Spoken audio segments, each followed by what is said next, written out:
آپ دیکھیں کہ ہمارے سامنے تو 7 آسمان اور 7 زمینیں، اس سے زیادہ ہمیں نہیں پتا، لیکن گلیکسی میں، اس کائنات میں اور کیا کیا کچھ ہے جس کو ابھی تک ہم سائنٹسٹ خود بھی ڈسکور نہیں کر سکے. ان تمام چیزوں کی ملکیت اللہ سبحانہ تعالیٰ کی ہے. ہم تو ایک گھر ہی کی ملکیت لیتے ہیں تو ہم کہتے ہیں واہ جی واہ یہ 5 مرلے یا 1 کنال کا گھر میرا ہے، وہ لکھتے ہیں اس میں، اگر وہ لکھا ہوتا نا تا فلک تک میرا ہے تو بڑا خوش ہوتے ہیں جی یہ جو ہے نا یہ گھر یہ جگہ میری ہے. تو یہ تمام کائنات اللہ تعالیٰ کی ہے. آگے اللہ تعالیٰ کہتا ہے کہ کون ہے جو اس کی اجازت کے بغیر اس کے سامنے شفاعت کر سکے، یعنی کہ جو شفاعت ہے وہ بھی اللہ ہی کرے گا. وہ اللہ کے اذن سے ہی اللہ تعالیٰ اجازت دیں گے کہ کون شفاعت کر سکتا ہے، کون سفارش کر سکتا ہے. وہ جانتا ہے جو ان کے سامنے ہے اور جو ان کے پیچھے ہے. یعنی کہ اللہ تعالیٰ پاسٹ پریزنٹ فیوچر تمام چیزوں سے آگاہ ہے. ہم زیادہ سے زیادہ وہ دیکھ سکتے ہیں، جیسے اگر میں یہ دیکھ رہی ہوں تو میں اس کمرے کی چیزیں دیکھ رہی ہوں، اس کمرے کے اگلے جو اگلا کمرہ ہے میں اس کو نہیں دیکھ سکتی، گیس کر سکتی ہوں کیونکہ میرا گھر ہے، لیکن اس کمرے کے آگے جو صحن ہے، اس صحن کے آگے جو دوسرا گھر شروع ہوتا ہے، مجھے نہیں سمجھ آئے گی کہ اس میں کیا ہو رہا ہے. اور اللہ تعالیٰ ایک ایسی ذات ہے کہ جو ہمیں جس کو کہتے ہیں نا کہ 3D جس کو ہم امیج کہتے ہیں نا، اللہ تعالیٰ 3D 4D پتہ نہیں کس امیج سے ہمیں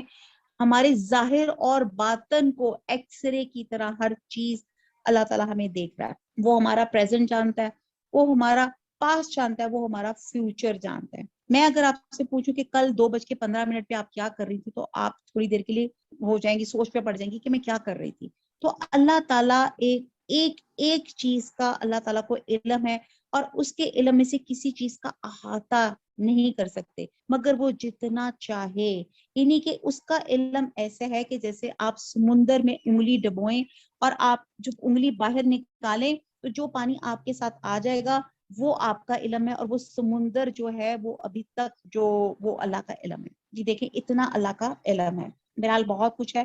میں آیت الکرسی کے ساتھ بھی میں جس کو کہتے ہیں میں اس کا حق نہیں نبھا رہی، اتنی خوبصورت یہ آیات ہیں. اور اس کی کرسی کی وسعت، کرسی سے مراد بعد لوگوں نے قدم رکھنے کی جگہ، بعد میں علم، بعد اسکالر سے قدرت اور عظمت، بعد میں بادشاہی اور بعد میں عرش مراد لیا کہ یہ جو اس کی جو کرسی کی وسعت نے زمین اور آسمان کو گھیر رکھا ہے، اور اللہ تعالیٰ ان کی حفاظت سے نہ تھکتا ہے نہ اکتاتا ہے. آپ ایک جگہ کہیں چلے جائیں، ایک موبائل ہی آپ کو اٹھانا کرنا کتنی بری پرابلم والی بات ہوتی ہے.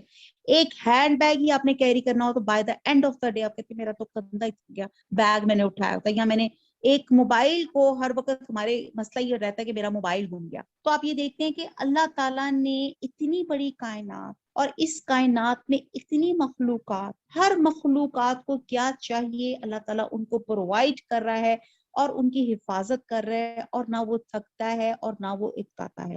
وہ تو بہت بلند اور بہت بڑا، وَهُوَ الْعَلِيُّ الْعَظِيمُ. جی 256 سے ہم لوگ لا اکرہ فی الدین، دین کے بارے میں کوئی زبردستی نہیں، سیدھی راہ ٹیڑھی راہ سے ممتاز اور روشن ہو چکی ہے. اس لیے جو شخص اللہ تعالیٰ کے سوا دوسرے معبودوں کا انکار کر کے اللہ پر ایمان لائے، اس نے مضبوط کڑے کو تھام لیا جو کبھی نہ ٹوٹے گا، اور اللہ تعالیٰ سننے والا جاننے والا ہے. اب یہ جو آ جاتا ہے نا کہ دین میں سختی نہیں ہے، یہ ایکچولی ہم لوگوں نے اس انفارمیشن کو بہت چیوڈ انفارمیشن بنا لیا ہے. اس کی شان نزول میں بتایا جاتا ہے کہ انصار کے کچھ نوجوان یہودی یا عیسائی ہو گئے، پھر جب یہ انصار مسلمان ہو گئے تو انہوں نے اپنی نوجوان اولاد کو بھی یہودی یا عیسائی بن چکے تھے زبردستی مسلمان بنانا چاہا، جس پر یہ آیت نازل ہوئی اور جس میں یہ ہوا کہ مسلمان مملکت میں رہنے والے اہل کتاب اگر جزیہ یعنی کہ ٹیکس دیتے رہتے تو انہیں قبول اسلام پہ مجبور نہیں کیا جائے گا.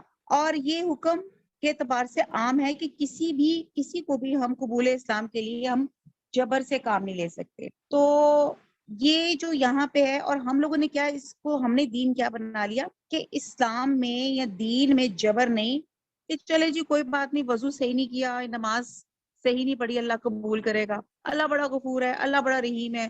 ہم لوگوں نے اس آیت کو اپنی نجات کے سستے طریقوں میں اس کو ڈال دیا، حالانکہ اس کی جو ایگزیکٹ اس کی جو تفسیر ہے وہ یہ ہے کہ آپ ڈنڈے کے زور پہ کسی کو مسلمان نہیں کر سکتے. اور جہاد ایک علیحدہ چیز ہے، اور جہاد جو ہوتا ہے وہ آپ کو پتہ ہے جہاد کا حکم اور اس کی ضرورت قیامت تک رہے گی. جیسے کہ حدیث میں ہے کہ جہاد قیامت تک جاری رہے گا. خود نبی صلی اللہ علیہ وسلم نے کافروں اور مشرکوں سے جہاد کیا.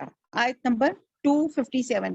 ایمان لانے والوں کا کارساز اللہ تعالیٰ خود ہے، وہ انہیں اندھیروں سے روشنی کی طرف نکال لے جاتا ہے، اور کافروں کے اولیاء شیاطین ہیں، وہ انہیں روشنی سے نکال کے اندھیروں کی طرف لے جاتے ہیں.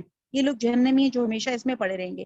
کیا تو نے انہیں نہیں دیکھا جو سلطنت پا کر ابراہیم علیہ السلام سے اس کے رب کے بارے میں جھگڑ رہا تھا؟ جب ابراہیم علیہ السلام نے کہا کہ میرا رب تو وہ ہے جو جلاتا ہے اور مارتا ہے، وہ کہنے لگا میں بھی جلاتا اور مارتا ہوں. ابراہیم علیہ السلام نے کہا اللہ تعالیٰ سورج کو مشرق کی طرف سے لے آتا ہے، اسے مغرب کی جانب سے لیا. اب تو وہ کافر بھون چکا رہ گیا، اور اللہ تعالیٰ ظالموں کو ہدایت نہیں دیتا. اب ہم دیکھتے ہیں حضرت ابراہیم علیہ السلام کے بارے میں یہ جو واقعہ ہے. حضرت ابراہیم علیہ السلام خلیل اللہ تھے، اللہ کے مقدس رسول اور حضور صلی اللہ علیہ وسلم کے جد امجد ہیں. آپ حضرت عیسیٰ سے 2000 سال قبل بابل عراق کے شہر ار میں پیدا ہوئے. آپ کا سلسلہ نسب 8ویں پشت میں حضرت سام بن نو سے ملتا ہے. اسی طرح سے نیچے کو آپ کا سلسلہ حضور صلی اللہ علیہ وسلم سے ملتا ہے. حضور صلی اللہ علیہ وسلم کا ارشاد ہے کہ اگر ابراہیم علیہ السلام کو دیکھنا چاہو تو اپنے صاحب یعنی کہ حضور کو دیکھ لو. اس وقت کے بادشاہ نمرود سے آپ کا مناظرہ ہوا. اللہ تعالیٰ نے آپ کو کامیاب کیا، لیکن بت پرستوں نے کوئی بات نہ مانی اور آپ کو زندگی کی بہت سی آزمائشوں سے گزرنا پڑا. آپ کی زوجہ محترمہ حضرت سارہ اور آپ کے بھتیجے لوط کے علاوہ کوئی آپ پہ ایمان نہ لایا. بلاخر آپ نے ہجرت کی اور تبلیغ کرتے ہوئے فرات آئے اور وہاں سے حران اور فلسطین پہنچے. پھر مصر آئے اور آپ کے ہمراہ حضرت سارہ حضرت لوط علیہ السلام تھے. یہاں کے بادشاہ نے اپنی بیٹی ہاجرہ کو آپ کی زوجیت میں دے دیا، جس کے بطن سے حضرت اسماعیل علیہ السلام پیدا ہوئے. اور پھر حضرت ہاجرہ علیہ السلام اور حضرت اسماعیل علیہ السلام نے خانہ کعبہ کو، جو موجودہ خانہ کعبہ ہے، اس مکہ شہر کو آباد کیا، اور اسی طرح زمزم کا کنواں وہاں سے نکلا. اور حضرت سارہ کے بطن سے حضرت اسحاق کو اللہ تعالیٰ نے پیدا کیا، اور پھر حضرت اسحاق سے حضرت یعقوب، اور اسی طرح انبیاء کا سلسلہ شروع ہوتا گیا. اور کہتے ہیں کہ آپ نے 175 برس کی عمر میں وفات پائی. تو یہ حضرت ابراہیم کا جو تھوڑا سا میں نے آپ کے ساتھ شیئر کیا. اب ان کے ساتھ جو واقعہ ہوا تھا وہ یہ تھا کہ حضرت ابراہیم علیہ السلام ایک ایسے ملک کے بادشاہ کے سامنے جو اپنے عہد کا سب سے بڑا طاغوت تھا. طاغوت کس کو کہتے ہیں؟ جو آپ کو ڈی ٹریک کرے، جو آپ کو سیدھے راستے سے ہٹا دے، اس کو، ہر اس چیز کو ہم طاغوت کہتے ہیں. طاغوت طغیانی سے بنا ہے، سرکشی سے بنا ہے. اور آپ جو تھے اس بڑے طاغوت کے سامنے تن تنہا آپ نے دعوت حق پیش کی اور فتح مند ہوئے. دعوت حق کی راہ چونکہ تلقین اور ہدایت کی راہ تھی اور جدل کی خصوصیت کی راہ نہیں تھی، اور طریقہ بہت نرمی سے تھا. جب ابراہیم علیہ السلام کی پہلی بات جو تھی وہ آپ نے دیکھا کہ کیسی تھی، کہ جب ابراہیم علیہ السلام نے ان سے پوچھا تھا، جب اس کا پہلی بات وہ ہضم نہیں کر سکا، کر رہے ہیں حضرت ابراہیم علیہ السلام کا، ان کا نمرود کے ساتھ ایک مکالمہ ہوا تھا. اور مکالمہ یہ ہوا تھا کہ جب اس نے کہا تھا، جب ابراہیم نے کہ میرا رب تو وہ ہے جو جلاتا ہے اور مارتا ہے. تو جب ابراہیم علیہ السلام نے کہا کہ میرا رب تو وہ ہے جو زندگی دیتا ہے اور مارتا ہے، تو اس کے جواب میں نمرود نے کیا کہا؟ اس نے ایک شخص کو سامنے لے کر آئے، اور جو پھانسی کا اس کی موت کا حکم تھا تو اس کو نے آزاد کیا. کہتے یہ دیکھو میں نے اس کو آزاد کیا. اور ایک شخص جو بے گناہ تھا اس کو اس نے پھانسی چڑھا دیا یا موت کے گھاٹ اتار دیا. اس نے کہا دیکھو میں بھی جلاتا ہوں اور مارتا ہوں. تو پھر ابراہیم علیہ السلام نے کہا اللہ تعالیٰ سورج کو مشرق کی طرف سے لاتا ہے. اچھا اگر آپ میں کوئی پاور ہے تو اسے مغرب کی جانب سے لے آئیں. تو اب یہاں پہ وہ کافر یعنی کہ وہ نمرود جو تھا، یہاں پہ وہ بالکل جس کو کہتے ہیں نا بالکل بے دلیل ہو کے رہ گیا. اور حضرت ابراہیم کی پہلی بات جب مخاطب کا دماغ ہضم نہ کر سکی تو انہوں نے فوراً دوسری دلیل پیش کی جو اس کی ذہنی سطح کے ٹھیک مطابق تھی، اور نتیجہ یہ نکلا کہ تیر نشانے پہ نکلا اور وہ ہکا بکا ہو گیا. اس لیے کہا جاتا ہے کہ اللہ ظالموں کو ہدایت نہیں دیتا. بہرحال یہ لمبا واقعہ انشاءاللہ تعالی زندگی رہی تو اور اس کے ساتھ تفسیر میں نمرود اور ان کا جو واقعہ ہے اس کو ہم ڈیٹیل سے ہم کریں گے. تو یہ واقعہ ہے آیت نمبر 259، یا اس شخص کی مانت جس کا گزر اس بستی پر ہوا جو چھت کے بل اونگی پڑی ہوئی تھی. وہ کہنے لگا اس کی موت کے بعد اللہ تعالیٰ اسے کس طرح زندہ کرے گا؟ تو اللہ تعالیٰ نے اسے مار دیا 100 سال کے لیے. پھر اسے اٹھایا اور پوچھا کتنی مدت تجھ پر گزری؟ کہنے لگا ایک دن یا دن کا کچھ حصہ. فرمایا بلکہ تو 100 سال تک رہا. پھر اب تو اپنے کھانے پینے کو دیکھ، بالکل خراب نہیں ہوئے، اور اپنے گدھے کو بھی دیکھ، ہم تجھے لوگوں کے لیے ایک نشانی بناتے ہیں، تو دیکھ کہ ہم ہڈیوں کو کس طرح اٹھاتے ہیں، پھر ان پہ گوشت چڑھاتے ہیں۔ جب یہ سب ظاہر ہو چکا تو کہنے لگا میں جانتا ہوں کہ اللہ تعالیٰ ہر چیز پر قادر ہے۔ اب آپ یہ دیکھیے، یہ جو واقعہ ہے یہ بھی کچھ واقعہ ایسے ہی ہے کہ یہ اللہ تعالیٰ نے پہلی مثال توحید کی اور وحدانیت کی حضرت ابراہیم اور حضرت نمرود کے قصے میں سنائی، اور دوسری مثال اس بندہ مومن نبی کی ہے جو ایمان کے بعد اطمینان قلب اور یقین کا طالب تھا، اور اس کا تعلق بنی اسرائیل سے تھا۔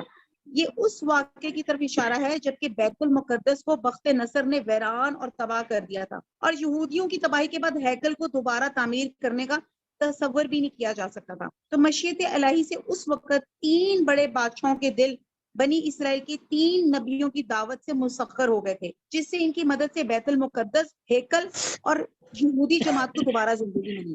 اور جن انبیاء نے ان بادشاہوں کو مسخر کیا وہ دانیال تھے، عزیر علیہ السلام تھے، اور انہی نبیوں میں سے کسی ایک کے ساتھ یہ معاملہ پیش آیا، یہ جو واقعہ تھا کہ جس میں اللہ سبحانہ تعالیٰ نے بطور ہم سب کو دکھانے کے لیے ایک شخص کو 100 سال تک سلائے رکھا۔ یہ احیائی موتی کا ایک اور بہت زبردست واقعہ ہے۔ تو آپ یہ دیکھیں کہ یہ بعض اسکالرس کہتے ہیں کہ زیادہ تر یہ کہتے ہیں کہ حضرت عزیر تھے، بہرحال کہتے ہیں کہ اس شخص کو اور اس کے گدھے کو 100 سال کے بعد زندہ کر دیا گیا، حتیٰ کہ اس کے کھانے پینے کی چیزیں بھی خراب نہیں ہونے دی، اور اللہ تعالیٰ بتانا یہ چاہ رہے تھے کہ وہی اللہ تعالیٰ قیامت والے دن تمام انسانوں کو دوبارہ زندہ فرمائے گا۔ جب وہ 100 سال کے بعد زندہ کر سکتا ہے تو ہزاروں سال کے بعد بھی اللہ تعالیٰ کے لیے زندہ کرنا اس کے لیے کوئی مشکل نہیں ہے۔ اور یہ بھی کہا جاتا ہے کہ جب وہ شخص مرا تو اس وقت کچھ دن چڑھا ہوا تھا، اور جب زندہ ہوا تو شام نہیں ہوئی تھی، تو اس نے یہی اندازہ لگایا کہ اگر میں یہاں کل آیا تھا اور ایک دن گزر گیا ہے اور یہ آج ہی کا واقعہ ہے یا دن کا کچھ حصہ گزرا ہے، جبکہ واقعہ یہ تھا کہ اس کی موت پر 100 سال گزر چکے تھے۔ آپ یہ دیکھتے ہیں کہ کس طرح اللہ تعالیٰ یہ احیائی موتی کے واقعات ہمیں سنا کے اس قرآن کے ذریعے، تاکہ ہمارے اندر کوئی شک و شبہ ہو کہ آخرت میں یا مرنے کے بعد ہم کس طرح اٹھائے جائیں گے، یہ اللہ تعالیٰ ان میں ذکر کر کے ہماری آخرت کا عقیدہ سٹرونگ کرنا چاہتے ہیں۔ آیت نمبر 260، اور جب ابراہیم علیہ السلام نے کہا اے میرے پروردگار مجھے دکھا تو مردوں کو کس طرح زندہ کرے گا۔ اب یہ احیاء موتی کا ایک اور واقعہ ہے۔ احیاء موتی کا مطلب ہے کہ مرنے کے بعد دوبارہ زندہ ہونے کے۔ اللہ سبحانہ تعالیٰ نے اس سورہ بقرہ میں تقریباً 5 واقعات بیان کر چکا ہے۔ جناب باری تعالیٰ نے فرمایا کیا تمہیں ایمان نہیں؟ جواب یہ ایمان تو ہے لیکن میری دل کی تسکین ہو جائے۔ فرمایا 4 پرندے لو، ان کے ٹکڑے کر ڈالو، پھر ہر پہاڑ پر ان کا ٹکڑا رکھ دو، پھر انہیں پکارو، تمہارے پاس دوڑتے ہوئے آ جائیں گے، اور جان رکھو کہ اللہ تعالیٰ غالب ہے، حکمتوں والا ہے۔ اب یہ بھی واقعہ ہے کہ یہاں پہ حضرت ابراہیم علیہ السلام کی خواہش تھی۔ اب یہاں پہ بھی وہ کیا تھا، ان کا یقین تو پورا تھا، لیکن وہ جب آپ نظر سے ایک چیز کو، جیسے اگر میں آپ سے کہوں کہ ایک ایکسیڈنٹ میں نے راستے میں دیکھا، ایک اگر کوئی مجھے نریٹ کرتا ہے وہ اس کی نریشن اور طرح کی ہوتی ہے، لیکن جس نے وہ ایکسیڈنٹ دیکھا ہو اس کی نریشن زیادہ مؤثر ہوگی۔ تو اسی طرح حضرت ابراہیم علیہ السلام کا یقین پکا تھا، لیکن وہ عین الیقین آنکھ سے دیکھنا چاہتے تھے کہ اللہ تعالیٰ کس طرح مردوں کو زندہ کرتا ہے۔ تو پھر اللہ سبحانہ تعالیٰ نے یہ معجزہ ان کے سامنے کر کے دکھایا کہ 4 پرندے، جیسے آپ اپنی مرغیوں کو یا اپنے کبوتروں کو اپنی آواز سے مانوس کر لیتے ہیں، تو انہوں نے اسی طرح انہوں نے کہا کہ 4 پرندے لے اور پھر ان کے ٹکڑے کر کے دور دور پہاڑ میں ڈال دے، اور پھر جب تم اس کو بلاؤ گے اللہ کے حکم سے آ یا واٹ ایور جو ساؤنڈ سے تو وہ تمام پرندے اڑتے ہوئے آپ کے پاس آ جائیں گے۔ تو یہ آپ نے یہ ایک آپ کا اللہ تعالیٰ نے آپ کے سامنے ایک مرے ہوئے کو زندہ ہونے والا یہ واقعہ آپ کے سامنے دکھایا۔ اب ہم یہ دیکھتے ہیں جو یہ طاغوت کا انکار کر کے اسلام قبول کرتا ہے۔ طاغوت جیسے میں نے آپ کو پہلے بھی بتایا ہر وہ قوت جو آپ کو ڈی ٹریک کرتی ہے، تو ہم دیکھتے ہیں کون کون سی قوتیں۔ نمبر 1 پہلا طاغوت شیطان ہے، جو اس کو سبز باغ دکھاتا ہے، یعنی کہ جب آپ نیکی کے راستے پہ ہوتے ہیں آپ کو ضرور ڈی ٹریک کرے گا کہ یوں کر لو یوں کر لو۔ جیسے میں اکثر یہی مثال دیتی ہوں کہ آپ قرآن کی کلاس میں آنے بیٹھنے لگتے ہیں تو 10 آپ کو کام اور یاد آ جاتے ہیں کہ پہلے یہ کام کر لو، یوں کام کر لو، اور آپ کو ڈی ٹریک ہوتا ہے کہ یہ زیادہ امپورٹنٹ ہے, آپ کی پرائورٹیز چینج کروا دیتا ہے. دوسرا نفس ہے جو اپنے جذبات اور خواہشات کا غلام بن کے ٹیڑھے راستوں پہ اس کو لے جاتا ہے, یعنی کہ جو آپ کا نفس ہے. ابھی دیکھیں رمضان میں اللہ تعالیٰ نے وعدہ کیا کہ شیطان بند کر دیے جائیں گے, لیکن اس کے باوجود ہم سے غلط کام ہو جاتے ہیں. تو یہ رمضان میں آپ کو آپ کے نفس کا آئینہ ہے جو اللہ تعالیٰ دکھاتا ہے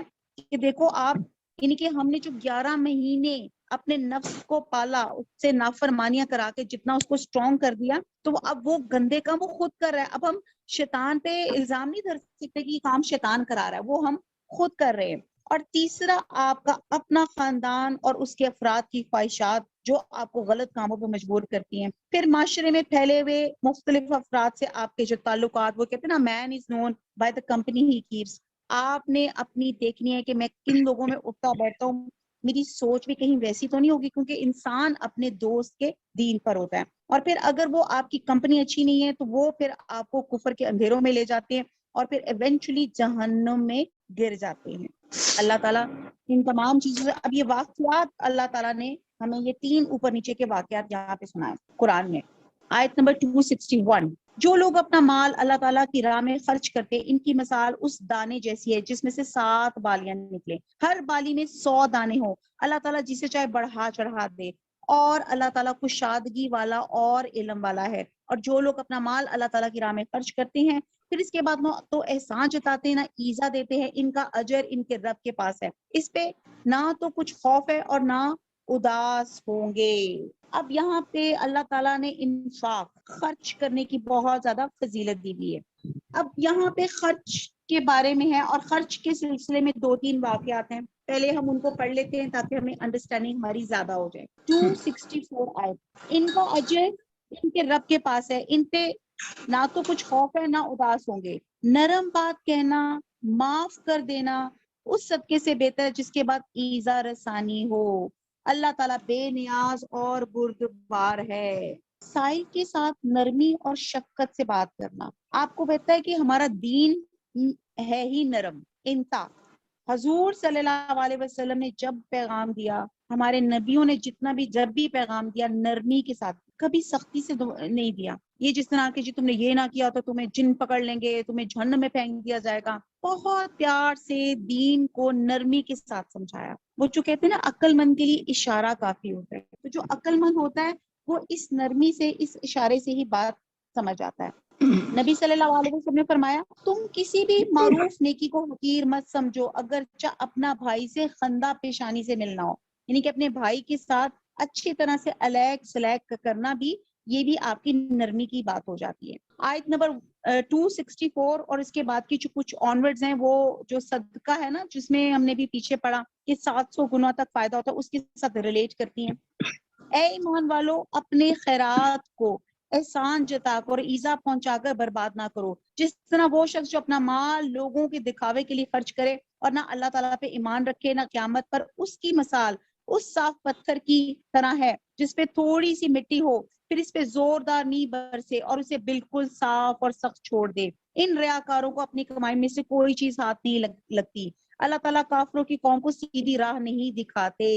دوسری مثال ان لوگوں کی مثال جو اپنا مال اللہ تعالیٰ کی رضامندی کی طلب میں دل کی خوشی اور یقین کے ساتھ خرچ کرتے ہیں, اس باغ جیسی ہے جو اونچی زمین پر ہو اور زوردار بارش اس پہ برسے اور وہ اپنا پھل دگنا لا دے. اگر اس پہ بارش نہ بھی برسے تو پھوار ہی کافی ہے اور اللہ تمہارے کام دیکھ رہا ہے. کیا تم بھی, اب یہ تیسری مثال, کیا تم میں سے بھی کوئی یہ چاہتا ہے کہ اس کا کھجوروں اور انگوروں کا باغ ہو جس میں نہریں بہ رہی ہوں, ہر قسم کے پھل موجود ہوں, اس شخص کا بڑھاپا آ گیا اور اس کے ننھے ننھے سے بچے بھی ہوں, اور اچانک باغ کو بگولا لگ جائے اور جس میں آگ بھی ہو پر سو باغ جل جائے. اس طرح اللہ تعالیٰ تمہاری آیتیں بیان کرتا ہے کہ تم غور و فکر کرو. اب آپ دیکھیں یہاں اللہ سبحانہ تعالیٰ نے پہلے کہا خرچ کے اوپر کہا گیا کہ خرچو, اور جتنی نیت خالص ہوگی اللہ سبحانہ تعالیٰ آپ کو اتنا ہی اجر دیں گے. یہاں پر ایک مثال کے ذریعے انسان کو سمجھایا گیا کہ جب تم اللہ کے راستے پہ خرچ کرتے ہیں تو مال کس طرح بڑھتا ہے. حدیث میں آتا ہے جب انسان اللہ کی راہ میں مال خرچ کرتا ہے تو اللہ تعالیٰ اس کو بڑھاتا ہے جیسے تم میں سے ایک اپنے بچڑے کو پالتا ہے. حتیٰ کہ ایک لقمہ جو انسان اللہ کی راہ میں دیتا ہے وہ احد پہاڑ جتنا ہو جاتا ہے، یعنی کہ اتنا زیادہ بڑھ جاتا ہے. اور اس کے بڑھنے کی مثال اللہ تعالیٰ نے جو تشبیہ دی ہے وہ یہ ہے جیسے ایک دانہ تم زمین پہ ڈالتے ہو. آپ دیکھتے ہیں آپ جب بیج آپ جو سیڈ ہوتا ہے اس سوئل میں ڈالتے ہیں وہ تو گم جاتا ہے، آپ کو کیا پتا وہ کدھر گیا زمین میں، اور یوں لگتا ہے کہ جیسے ضائع ہو گیا اور اندھیرے میں مل گیا، لیکن وہ اندر جا کے ختم نہیں ہوتا، وہ سیڈ اندر جا کے باہر نکلتا ہے. اور باہر کیا نکلتا ہے، اس میں سے اسٹیم، اس کی روٹ، شوٹ نکلتی ہے، پھر اس میں سے دانے میں سے 100 بالیاں نکلتی ہیں اور ہر ایک میں 100 دانے ہوتے ہیں اور ایک 700 گنا بن جاتے ہیں. آپ دیکھتے ہیں اگر آپ نے کسی نے بھٹا یا وہ جو کارن کھایا ہو تو آپ دیکھتے ہیں کہ وہ ایک سیڈ کا دانہ بویا تھا اور اس فصل سے کتنے سٹے اور کتنے نکلے. یہ اللہ تعالیٰ مثال کے طور پہ بتاتے ہیں کہ جتنی اخلاص سے آپ کی نیکی ہوگی اللہ تعالیٰ کس قدر بڑھا بڑھا کر دیں گے. دنیا میں کوئی ایسا بینک نہیں، کوئی ایسی جگہ نہیں کہ جہاں پہ آپ سرمایہ کاری کریں اور ایک کے بدلے آپ کو 700 ملین ملے. اتنا زیادہ پروفیٹیبل ہے اللہ کے ہاں نیکی کرنا، نیکی کی سوچ رکھنا. پھر بعد احادیث میں 700 زیادہ کی اجر کی بھی بات ملتی ہے. مشکات کی ایک حدیث میں کہ آپ صلی اللہ علیہ وسلم نے فرمایا کہ جس نے اللہ کے راستے میں کوئی چیز خرچ کی، خاص طور پہ لوگ جہاد کرتے تھے، اس میں ایک درہم کے بدلے 700 درہم کا ثواب ملے گا. اور جو خود جہاد میں گیا اور وہاں مال بھی خرچ کیا تو اس کو ایک درہم کے بدلے 7 لاکھ درہم کا ثواب ملے گا. یعنی کہ جس نے مال بھی لگایا اور اپنی جان بھی لگائی. تو یہاں جو لفظ فی سبیل اللہ استعمال ہوا یہ بڑا جامع لفظ ہے. اس سے مراد ہے اللہ کے راستے میں، اور اللہ کے راستے سے مراد صرف قتال یا جنگ نہیں ہے بلکہ ہر وہ کام ہے جس میں اللہ کے دین کو ترقی ہو، خواہ وہ تعلیم کا کام ہو، خواہ تبلیغ کا کام ہو، یا وہ سوشل ورک ہو، یا اللہ کا راستہ یعنی کہ سبیل اللہ جنگ یا قتال ہو. اب یہ سوال پیدا ہوتا ہے کہ اتنا ثواب کیوں؟ عام نیکیوں پہ تو 10 گنا، 100 گنا، 70 گنا، اور یہاں پہ 700 گنا کیوں؟ کیونکہ جب ہم اللہ کے دین کے راستے میں مال خرچ کرتے ہیں تو اس سے اللہ کا دین پھلتا پھولتا اور بڑھتا ہے، اور لوگوں کے اندر حقیقی معنوں میں دین آ جاتا ہے تو ان کے دلوں میں خوشی آ جاتی ہے، سکون آ جاتا ہے. وہ کہتے ہیں نا کہ to reach Allah is to reach his humanity, his mankind. آپ اللہ تک پہنچنا چاہتے ہیں تو اللہ کے بندوں تک پہنچے. اللہ بذکر اللہ تطمئن القلوب، دل اللہ کے ذکر سے مطمئن ہو جاتے ہیں. اب ہم آگے دیکھتے ہیں جو میں نے یہاں پہ 3 تو پھر کیا کرنا ہے، نیکیوں میں دوڑ لگائیں. نہ صرف دوڑ لگائیں، دوسروں کو ساتھ لے کے چلیں تاکہ آپ کا اجر اور ملٹی پلائی ہوتے جائے. اس لیے میں جب اکثر کہتی ہوں نا کہ پلیز میرا لنک فارورڈ کریں to your friends and families, تو مقصد یہی ہے کہ اللہ سبحانہ تعالیٰ آپ کے بھی جو اس میں علم میں اضافہ کرے اور آپ کی نیکیوں میں بھی اضافہ کرے، اور آپ بھی دوڑ ایک لگا دیں ان نیکیوں کے راستے میں. پھر ہم دیکھتے ہیں کہ یہاں پہ جو میں نے بھی 3 واقعے کیے، ٹائم زیادہ ہو جائے گا لیکن یہ سمجھنے والے واقعات ہیں. پہلا میں نے واقعہ بیان کیا کہ جو آدمی ریاکاری سے اپنا مال خرچ کرتا ہے. اچھا جی، آپ نے خرچ تو کر لیا، خرچ کرنے پہ ایک بندہ ہے جس نے ریاکاری سے یعنی کہ دوسروں کو امپریس کرنے کے لیے خرچ کیا، وہ قیامت کے دن پہ یقین نہیں رکھتا اور دنیا میں ہی اجر چاہتا ہے. تو ایسے افراد کا صدقہ یا خیرات باطل ہو جاتی ہے، خواہ وہ مومن ہی کیوں نہ ہو. تو اس کو یہاں پہ تمثیل کے طور پہ اللہ تعالیٰ مثال کے طور پہ بیان کیا. بارش سے مراد خیرات ہے، چٹان سے مراد اس کی نیت ہے، اس کے جذبے کی خرابی ہے جس کے ساتھ خیرات کی گئی، اور مٹی کی ہلکی سی تہ سے مراد نیکی کی وہ ظاہری شکل ہے جو بارش سے سیراب ہو کے زمین میں گرو کرتی ہے. لیکن یہ گرو جو ہوتی ہے وہ محض چٹان پہ الٹی نقصان دہ ہوتی ہے، یعنی کہ وہ اس میں سے پھسل جاتی ہے. اسی طرح خیرات بھی اگرچہ بھلائیوں کو نشو نما دینے کی قوت رکھتی ہے مگر اس کے مفید ہونے کے لیے اس کی نیت میں اخلاص اور اس کی درستگی بہت زیادہ ضروری ہے. جیسے چٹان پہ بارش کا اثر ظاہری طور پہ ریاکاری کا پتھر کی مانند دھوکا ہوتا ہے کہ شاید اس پہ دانہ اگائے، لیکن بارش کا چٹان پر کوئی اثر نہیں ہے. دوسری مثال دیکھی کہ جو لوگ، پہلی مثال کون تھی، جو ریاکاری کے لیے خرچ کرتے ہیں، لوگوں کو جسے شو آف نہیں کرتے، چیریٹی کرتے ہیں. جب کسی کو 100 کا نوٹ پکڑاتے تو ایسے سب لوگوں کو گھما کے دکھا کے یہ دیکھیے کہ میں نے 100 روپیہ اس کو دیا. اور کچھ لوگ ایسے ہوتے ہیں جو صرف اللہ کی رضا کے لیے اس کے دیے ہوئے مال سے اس کی راہ میں خرچ کرتے ہیں. اور اپنی اطاعت کا ثبوت دیتے ہیں. تو ایسے افراد کی مثال، یہ جو دوسری مثال ہے، ایسے باغ کسی ہے جو کسی اونچی جگہ پہ واقع ہو، جہاں کی ہوا قدرتی طور پہ لطیف ہو، اور اس باغ پہ اگر زور کی بارش ہو جائے تو دگنا پھل لائے، اور اگر ہلکی سی بھی بارش ہو جائے تو پھر بھی ضرور پھل پیدا ہو. یہاں زور کی بارش سے مراد خیرات ہے جو نہایت اخلاص اور جذبہ کمال کے ساتھ کی گئی، اور ہلکی بارش سے مراد ایسی خیرات ہے جس کے اندر جذبہ خیرات کی شدت ہو، یعنی کہ خیرات کرنے والی کی نیت درست ہے تو اللہ کی رضا کے لیے زیادہ مال خرچ کرتا ہے تو اللہ تعالیٰ اس کے لیے نتیجہ بھی اچھا نکالتا ہے اور اس کو زیادہ دیتا ہے. اور اس مثال سے یہ واضح ہو جاتا ہے کہ جس طرح انسان بدی سے برائی کی طرف مائل ہوتا ہے، اسی طرح نیکی سے اس کا میلانے نیکی کی طرف ہو جاتا ہے، یعنی اس کا ایپٹیچیوڈ نیکی کی طرف ہو جاتا ہے. تو مبارک ہیں وہ لوگ جو سبقت کرتے ہیں اور برائیوں سے دور رہتے ہیں. اب تھرڈ مثال دی آگے ایسے افراد کا اللہ تعالیٰ نے مثال بتائی جو محض لوگوں کو دکھانے کے لیے صدقہ خیرات کرتے ہیں اور خیرات کرنے کے بعد لوگوں پہ احسان جتاتے ہیں، ان کو مینٹلی، اسپرچولی اور فزیکلی طور پہ اذیت دیتے ہیں. جیسے آپ نے اپنے کسی بہن، اپنے رشتہ دار کو سوٹ خرید کر دیا،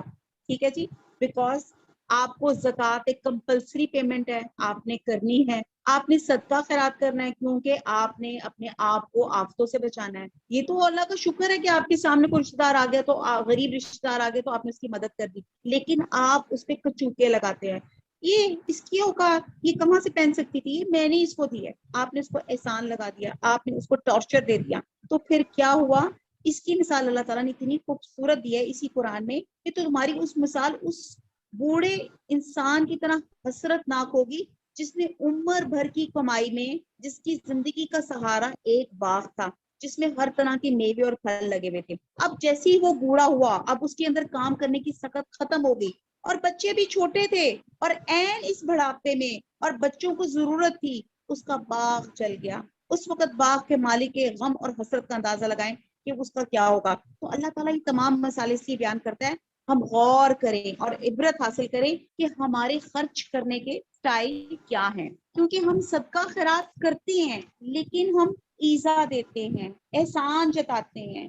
ہم جی آیت نمبر 267، اے ایمان والو اپنی پاکیزہ کمائی میں سے اور زمین میں سے تمہارے لیے ہماری نکالی ہوئی چیزوں میں سے خرچ کرو، ان میں سے بری چیز کے خرچ کرنے کا قصد نہ کرنا جسے تم خود لینے والے نہیں ہو. ہاں اگر آنکھیں بند کر لو تو اور جان لو کہ اللہ تعالیٰ بے پرواہ خوبیوں والا ہے. اب اللہ تعالیٰ اور مزید جس کو کہتے ہیں نا کہ وہ ڈیٹیل سے بتا رہے ہیں کہ ہم جب کسی کو دیتے ہیں تو کیا دیتے ہیں، جو چیز مجھے پسند نہیں ہوتی، جو کنڈم مال ہوتی ہے، جو خراب ہوتی ہے. تو اللہ تعالیٰ کہتے ہیں خراب مال کا تو سوچو بھی نہ جب آپ نے کسی کو دینا ہے. جو چیز تم اپنے لیے پسند نہیں کرتے وہ تم کس طرح دوسروں کے لیے آپ پسند کر سکتے ہو. آیت نمبر 268، شیطان تمہیں فقیری سے دھمکاتا ہے اور بے حیائی کا حکم دیتا ہے. اس کے بڑے ہتھ کنڈے ہیں کہ جب آپ کو چیز نکالنے لگتے ہیں کہ تم نے تو پیسے دے دیے، اب کیا کرو گے. تو اب آپ یہ دیکھتے ہیں کہ بھلے کام میں مال خرچ کرنا ہو تو شیطان ڈراتا ہے بھائی مفلس ہو جاؤ گے، کلاش ہو جاؤ گے. لیکن جب برے کام میں آپ خرچ کرتے ہیں تو ایسے اندیشوں کو پاس پٹکنے نہیں دیتا. جیسے آپ کے آج کل کی جنریشن سگریٹ پی رہی ہے جس میں بڑا بڑا لکھا ہوا ہے جی کینسر ہو جائے گا، بچے نہیں ڈریں گے. لیکن وہی کام اگر کسی کی مدد کرنی ہوگی اس سگریٹ کی ڈبی کی جگہ تو کہیں گے نہیں جی نہیں، یہ تو اس کی ہم ایک ڈبی کیوں نہ خرید لوں، میں کیوں اس کی مدد کروں، میں اپنا کیوں نہ اپنے اوپر کھا لوں. تو یہ شیطان کے ٹریپس ہوتے ہیں جو تمہیں فقیری سے دھمکاتا اور بے حیائی کا حکم دیتا ہے. ایک شخص سینما پہ، ٹیلی ویژن پہ، شراب پہ، بدکاری پہ، ہر غلط کام پہ خرچ کرتے ہوئے اس میں ذرا سی ہچکچاہٹ نہیں آتی.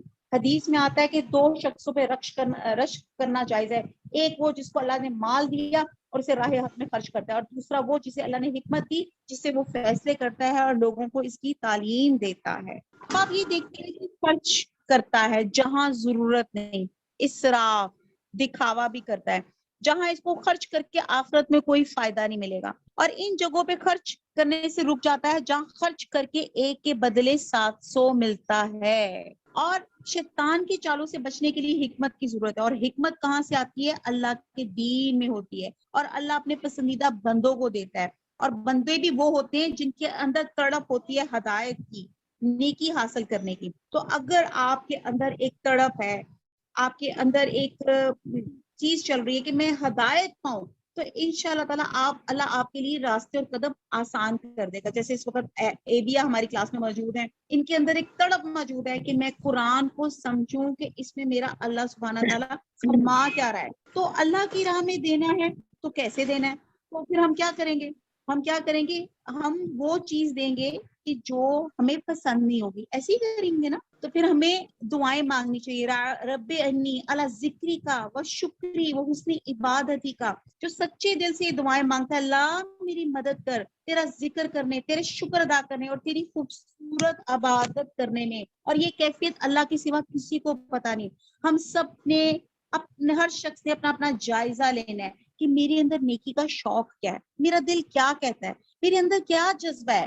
اور اللہ تعالیٰ پھر اس کو موقع بھی دے دیتا ہے, عطا فرما دیتا ہے. اللہ تعالیٰ کا ایک بڑا احسان ہے کہ آپ کی جو تڑپ ہوتی ہے اللہ تعالیٰ وہ راستے ہمارے لیے آسان کر دیتا ہے. اگر آپ نیکی کے راستے پہ چلنا چاہتے ہیں تو آپ کے لیے نیکی کے راستے آسان ہو جاتے ہیں, اور اگر آپ برائی راستے پہ چلنا چاہتے ہیں تو اللہ تعالیٰ وہ راستے بھی آپ کے لیے آسان کر دیتا ہے. جیسے ایک جھوٹ بولنا مشکل ہوتا ہے لیکن اس کے بعد چین آف جھوٹ شروع ہو جاتی ہے. اب یہاں پہ بات کی جا رہی ہے کہ ہم کہاں کہاں خرچ کریں اور کس کس طریقے سے. شیطان ہمیں سوچ دیتا ہے کہ دیکھو اگر خرچ کر لیا فقیر ہو جاؤ گے, اور پھر دوسرا کیا کرتا ہے کہ خرچ جہاں کرنا ہو شیطان ہمارے ساتھ کہتا ہے کہ فحشا پہ خرچ کرو, بے حیائی کے کاموں پہ خرچ کرو. اور جہاں مال زیادہ ہوتا ہے اللہ کا خوف نہیں ہوتا اور دین کی سمجھ نہیں ہوتی. حالانکہ مال کو دین نے خیر کہا ہے. اب خیر کا اچھا اور برا استعمال اس کو اچھا یا برا بنا دیتا ہے. حضرت عبد الرحمن بن عوف کے پاس بھی مال تھا, اور حضرت زبیر بن عفان کئی کروڑ کی پراپرٹی چھوڑ کر فوت ہوئے.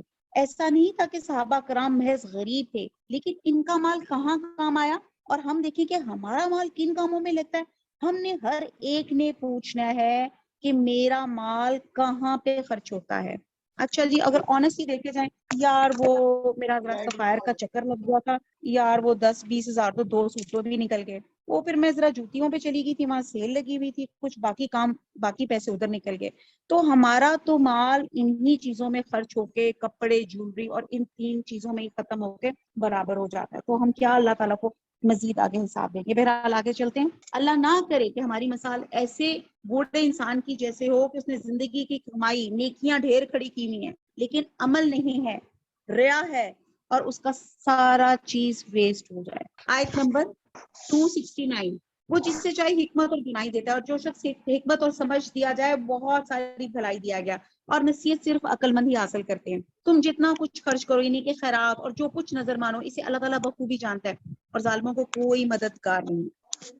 اگر تم صدقہ خیرات کو ظاہر کرو تو وہ بھی اچھا ہے, اگر تم اسے پوشیدہ مسکینوں کو دے دو تو یہ تمہارے حق میں بہتر ہے. اللہ تعالیٰ تمہارے گناہوں کو مٹا دے گا.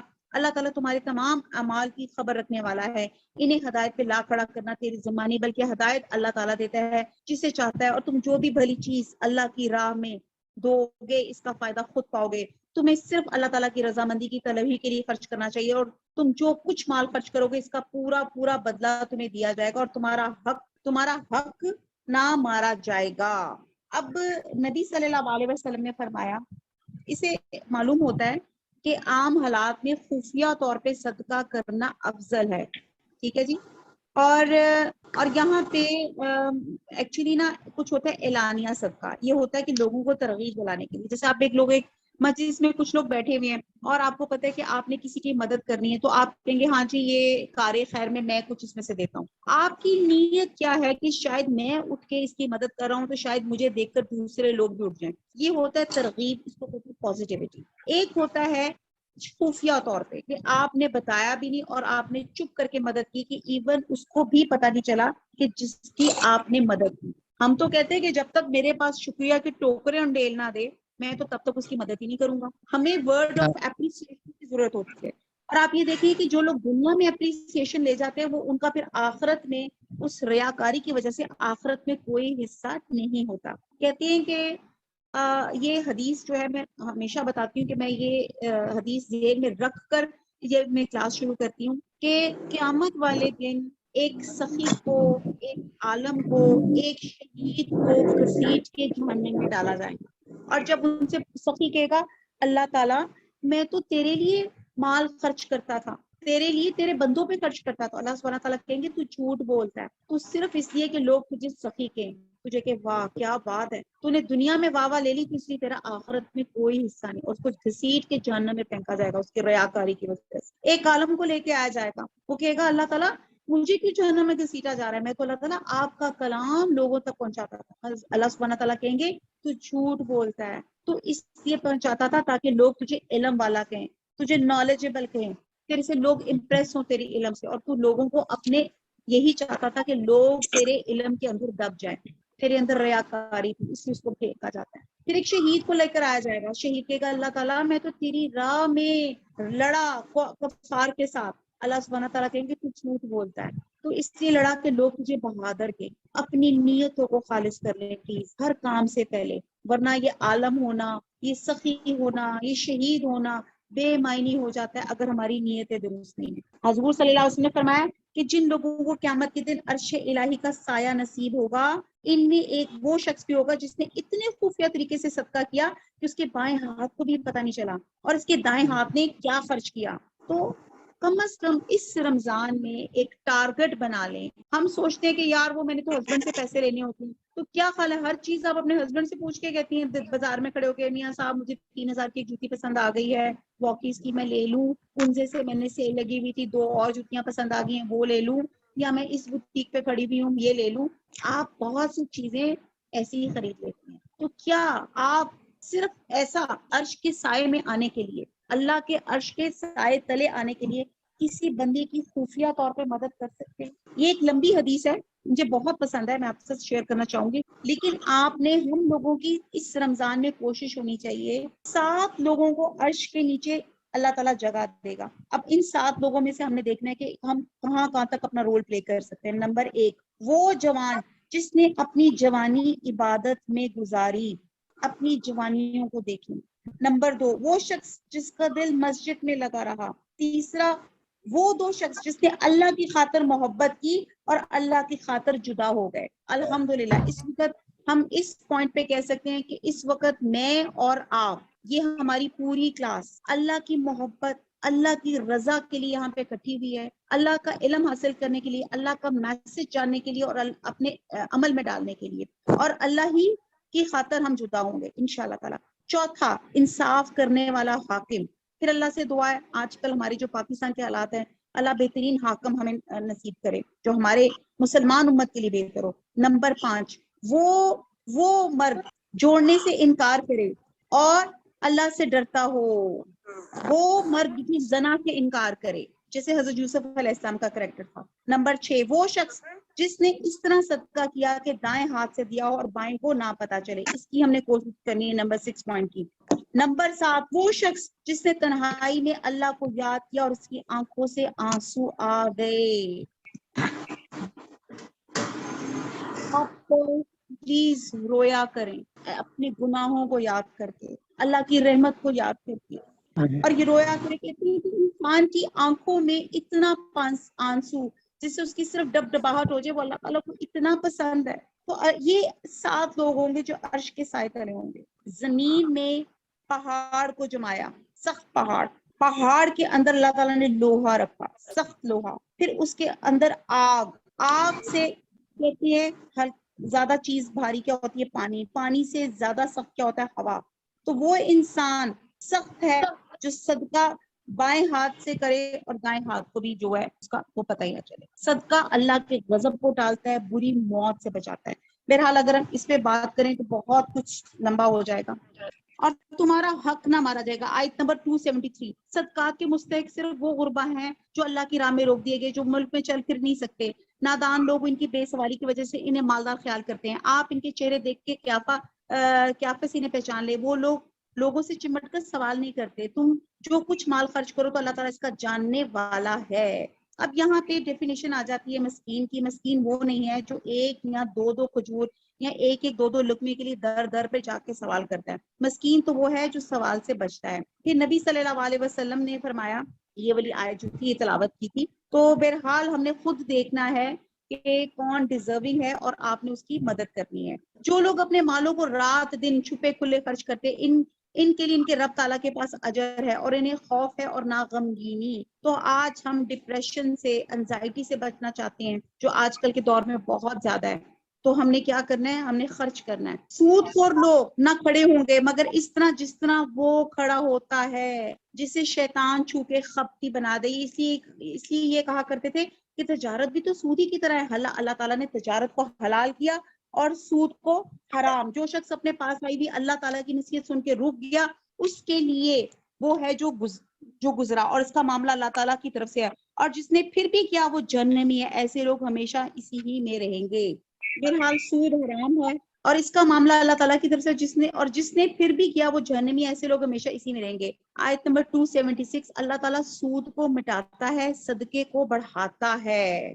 اللہ تعالیٰ کسی ناشکر گنہگار کو دوست نہیں رکھتا. بے شک جو لوگ ایمان کے ساتھ سنت کے مطابق نیک کام کرتے ہیں، نمازوں کا قائم کرتے ہیں اور زکوٰۃ ادا کرتے ہیں، ان کا اجر ان کے رب تعالیٰ کے پاس ہے. ان پہ نہ تو کوئی خوف ہے، نہ اداسی اور نہ غم. اے ایمان والو، اللہ تعالیٰ سے ڈرو. جو سود باقی رہ گیا وہ چھوڑ دو اگر تم سچ مچ ایماندار ہو. اور اگر ایسا نہیں کرتے تو اللہ تعالیٰ سے، اس کے رسول سے لڑنے کے لیے تیار ہو جاؤ. ہاں اگر توبہ کر لو تو تمہارا اصل مال تمہارا ہی ہے. نہ تم ظلم کرو، نہ تم پہ ظلم کیا جائے. اگر کوئی تنگی والا ہو تو اسے آسانی تک مہلت دینی چاہیے اور صدقہ کر لو تو تمہارے لیے بہت ہی بہتر ہے اگر تم میں علم ہے. بہرحال کہا جا رہا ہے کہ آپ سے کوئی قرض لے تو اس کو ریلیکسیشن دینی چاہیے. اور آگے اللہ تعالیٰ فرماتے ہیں وَاتَّقُوا يَوْمًا تَرْجَعُونَ فِيهِ إِلَى اللَّهِ ثُمَّ تُوَفَّى كُلُّ نَفْسٍ مَا كَسَبَتْ وَهُمْ لَا يُظْلَمُونَ. اللہ تعالیٰ فرماتے ہیں اس دن سے ڈرو جس میں تم سب اللہ تعالیٰ کی طرف لوٹائے جاؤ گے اور ہر شخص کو اس کے اعمال کا پورا بدلہ دیا جائے گا اور ان پر ظلم نہیں کیا جائے گا. بات کے مطابق یہ قرآن اسکالرز کے مطابق یہ جو میں نے آیت پڑھی 281 یہ قرآن کریم کی آخری آیت ہے جو نبی صلی اللہ علیہ وسلم پہ نازل ہوئی، اور کہتے ہیں کہ اس کے چند دن کے بعد آپ اس دنیا سے چلے گئے. اے ایمان والو، جب تم آپس میں ایک دوسرے سے میعاد مقرر پر قرض کا معاملہ کر لو تو اسے لکھ لیا کرو. ایکچولی یہ جو میں آپ کو پڑھنے لگی ہوں نا، یہ جب سودی نظام کی سختی سے ممانعت ہوگی اور بتایا جا رہا ہے کہ صدقات کریں، خیرات کریں، اور سود جو ہے یہ ایک معاشرے کے لیے جس کو کہتے ہیں نا دیمک کی طرح آپ کے معاشرے کو کھا جاتا ہے. اور پھر یہاں پہ جو میں آیت پڑھی ہوں اسے آیت دین کہا جاتا ہے جو قرآن کی سب سے لمبی آیت ہے. اور اللہ تعالیٰ نے قرض کے سلسلے میں ضروری ہدایات دی ہیں تاکہ کسی طرح کا جھگڑا نہ رہے، اور حکم دیا گیا ہے کہ مدت معین کر لو، اسے لکھ لو اور اس پہ 2 مسلمان مرد یا 1 مرد یا 2 عورتوں کو گواہ بنا لو. یعنی کہ ایچ اینڈ ایوری منیوٹس ڈیٹیل اللہ تعالیٰ نے اس آیت میں لکھ لی. ورنہ کیونکہ اکثر یہی ہوتا ہے، آپ بہن بھائیوں آپس میں بھی کوئی لین دین کرتے تو کہتے ہیں لین دین کا کیا تعلق ہے، لکھنے کی کیا ضرورت ہے، یہ تو میرا سگا بھائی یا میری سگی بہن یا میرا بہت قریبی دوست یا قریبی واقف ہے. لیکن اللہ سبحانہ تعالیٰ یہاں پہ اب قرآن میں جب حکم آ گیا جب لین دین کرنا ہے تو اس کی لکھت پڑھت ہے. اب یہ میں آیت پڑھتی ہوں اور آپ دیکھیں کہ کتنی منیوٹس ڈیٹیلز اللہ تعالیٰ نے لکھی ہوئی ہیں. اس کو آیت دین کہا جاتا ہے، سب سے لمبی آیت. اب یہ ایسے ہے کہ اے ایمان والو، جب تم آپس میں ایک دوسرے سے میعاد مقرر پہ قرض کا معاملہ کرو تو اسے لکھ لیا کرو. پہلا پوائنٹ لکھ لیا کرو. اور لکھنے والے کو چاہیے کہ تمہارا آپس کا معاملہ عدل سے لکھے، یعنی کہ انصاف سے لکھے. اور کاتب کو چاہیے، یعنی کہ لکھنے والے کو چاہیے کہ لکھنے سے انکار نہ کرے جیسے اللہ تعالیٰ نے اسے سکھایا ہے، بس اسے بھی لکھ دینا چاہیے. اور جس کے ذمہ حق ہو وہ لکھوائے اور اپنا اللہ تعالیٰ سے ڈرے جو اس کا رب ہے اور حق میں سے کچھ گھٹائے نہیں. ہاں، جس شخص کے ذمہ حق ہے اگر نادان ہو یا کمزور ہو یا لکھوانے کی طاقت نہ رکھتا ہو تو اس کا ولی عدل کے ساتھ لکھوا دے. اور اپنے میں سے 2 مرد گواہ رکھ لو، اگر 2 مرد نہ ہو تو 1 مرد اور 2 عورتیں جنہیں تم گواہوں میں سے پسند کر لو، تاکہ ایک کی بھول چوک کو دوسری یاد دلائے.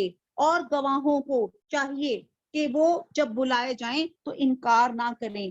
اور قرض کو جس کی مدت مقرر ہے، خواہ چھوٹا ہو یا بڑا ہو، لکھنے میں کاہلی نہ کرو. اللہ تعالیٰ کے نزدیک یہ بات بہت انصاف والی ہے اور گواہی کو بھی درست رکھنے والی اور شک و شبہ سے بھی زیادہ بچانے والی ہے۔ ہاں یہ اور بات ہے کہ وہ معاملہ نقد تجارت کی شکل میں ہو یا آپ جو آپس میں تم لین دین کر رہے ہو تو تم پر اس کے نہ لکھنے میں کوئی گناہ نہیں، خرید و فروخت کے وقت بھی گواہ مقرر کر لیا کرو، اور یاد رکھو نہ تو لکھنے والے کو نقصان پہنچایا جائے نہ گواہ کو۔ اگر تم یہ کر لو تو یہ تمہاری کھلی نافرمانی ہے۔ اللہ تعالیٰ سے ڈرو، اللہ تعالیٰ تمہیں تعلیم دے رہا ہے اور اللہ تعالیٰ ہر چیز کو خوب جاننے والا ہے۔ آپ دیکھتے ہیں ایک ایک بات اللہ تعالیٰ نے کہا کہ چیز لکھ لیا کرو، جو بھی لین دین کیا کرو، اور آپ دیکھیں کہ یہ ہماری بہت سے تعلقات کو ریوائیو کرے گی، ہمارے آپس کے تعلقات کو اچھا بھی کرے گی، کہ جو ہم کہیں گے اس میں تو دیکھیں جی اللہ کا حکم ہے، مجھے تم پہ یقین ہے، آپ مجھ سے پیسے لے رہی ہو یا میں آپ کو دے رہی ہوں، لیکن یہ اللہ کا حکم ہے کہ اس کو ہم لکھ لیں اور اس کا گواہ بنا دیں،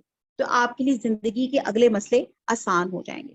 آیت نمبر 283، اگر تم سفر میں ہو اور لکھنے والا نہ پاؤ، اب مزید اسی کے ساتھ ریلیٹڈ ہے، تو رہن قبضے میں رکھ لیا کرو۔ ہاں اگر آپس میں ایک دوسرے سے مطمئن ہو جائے ہو تو جسے امانت دی گئی اسے ادا کر دے۔ اللہ تعالیٰ سے ڈرتا رہے جو اس کا رب ہے، اور گواہی کو نہ چھپاؤ، اور جو اسے چھپا لے وہ گناہ گار دل والا ہے، اور جو کچھ تم کرتے ہو اسے اللہ تعالیٰ خوب جانتا ہے۔ واللہ بما تعملون علیم۔ اب یہ جو میں آیات پڑھ رہی ہوں، اگلی جو آیات ہیں، یہ گواہی کو چھپانا کبیرہ گناہ ہے، اور جو جھوٹی گواہی دے گا یہ گناہ کبیرہ ہی میں آتا ہے۔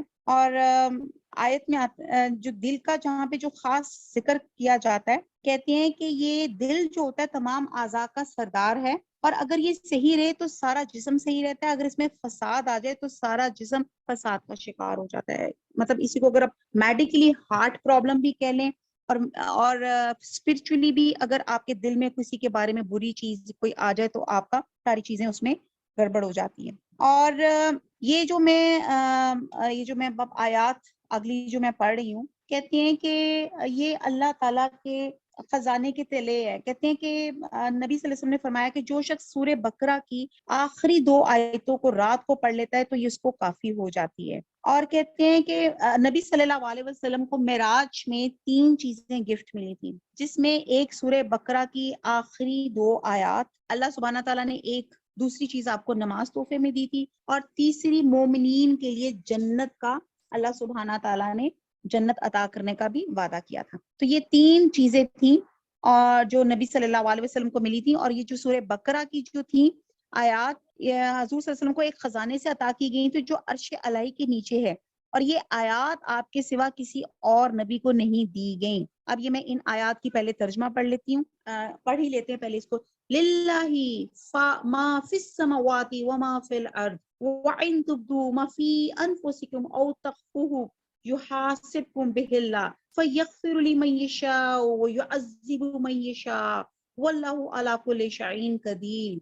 آسمانوں اور زمین کی ہر چیز اللہ تعالیٰ ہی کی ملکیت ہے، تمہارے دلوں میں جو کچھ ہے اسے تم ظاہر کرو یا چھپاؤ، اللہ تعالیٰ اس کا حساب تم سے لے گا، پھر جسے چاہے گا بخشے گا اور جسے چاہے گا سزا دے، اور اللہ تعالیٰ ہر چیز پر قادر ہے۔ اب آپ یہ دیکھیں کہ کہتے ہیں کہ جب یہ آیت اتری تو صحابہ کرام کہتے ہیں کہ ہمارے دلوں میں اس سے پتہ چل رہا تھا کہ جو آپ کے دلوں میں خیالات آ رہے ہیں نا اس پہ بھی گرفت ہے۔ جب یہ آیات نازل ہوئی تو صحابہ کرام پریشان ہو گئے، وہ حضور صلی اللہ علیہ وسلم کے پاس پہنچ گئے، انہوں نے کہا یا رسول اللہ، نماز، روزہ، حج، زکوٰۃ، یہ سارے اعمال جن کا ہمیں حکم دیا گیا اور ہم بجا لاتے ہیں کیونکہ یہ ہماری طاقت سے بالا نہیں، لیکن دل میں پیدا ہونے والے خیالات اور وسوسوں پہ ہمارا اختیار ہی نہیں ہے، اور اللہ تعالیٰ نے اس آیت میں کہہ دی کہ اس کا یہ اکاؤنٹیبل ہے، ان کا محاسبہ ہوگا، تو نبی صلی اللہ علیہ وسلم نے کہا کہ تم سمعنا و اطعنا کہو، چنانچہ صحابہ نے سمعنا و اطعنا کا، اور پھر اللہ تعالیٰ نے اگلی جو آیات بتائی، اور یہاں پہ کہتے ہیں صحابہ کہتے تھے کہ دل میں سم ٹائم اتنے برے خیالات آتے ہیں کہ دل چاہتا ہے کہ بندہ کوئلہ ہو جائے، جل جائے، سڑ جائے۔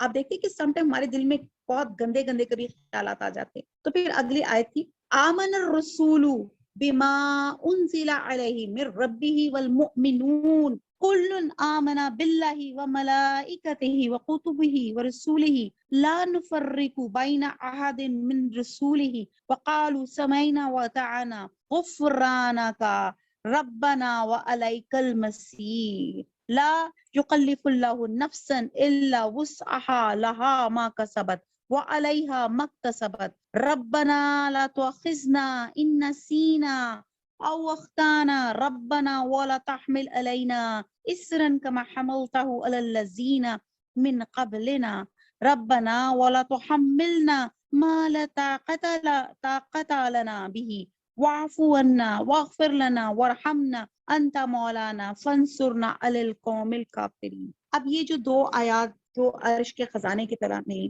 ان کی میں آپ کو پہلے ترجمہ پڑھ دیتی ہوں. 285 رسول ایمان لایا اس چیز پہ جو اس کی طرف اللہ تعالیٰ کی جانب سے اتری، اور مومن بھی ایمان لائے. یہ سب اللہ تعالیٰ اس کے فرشتوں پہ اور اس کی کتابوں پہ اور اس کے رسولوں پہ ایمان لائے.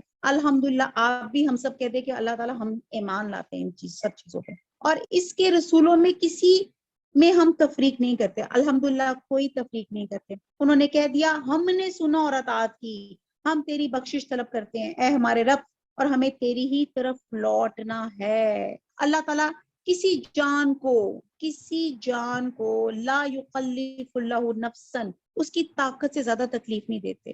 جو نیکی وہ کرے وہ اس کے لیے، جو برائی وہ کرے وہ اس پر ہے. اے ہمارے رب اگر ہم بھول گئے ہوں یا خطا کی ہو تو ہمیں نہ پکڑنا. اے ہمارے رب ہم پہ وہ بوجھ نہ ڈال جو ہم سے پہلے لوگوں پہ ڈالا تھا. اے ہمارے رب ہم پر وہ بوجھ نہ ڈال جس کی ہمیں طاقت نہ ہو.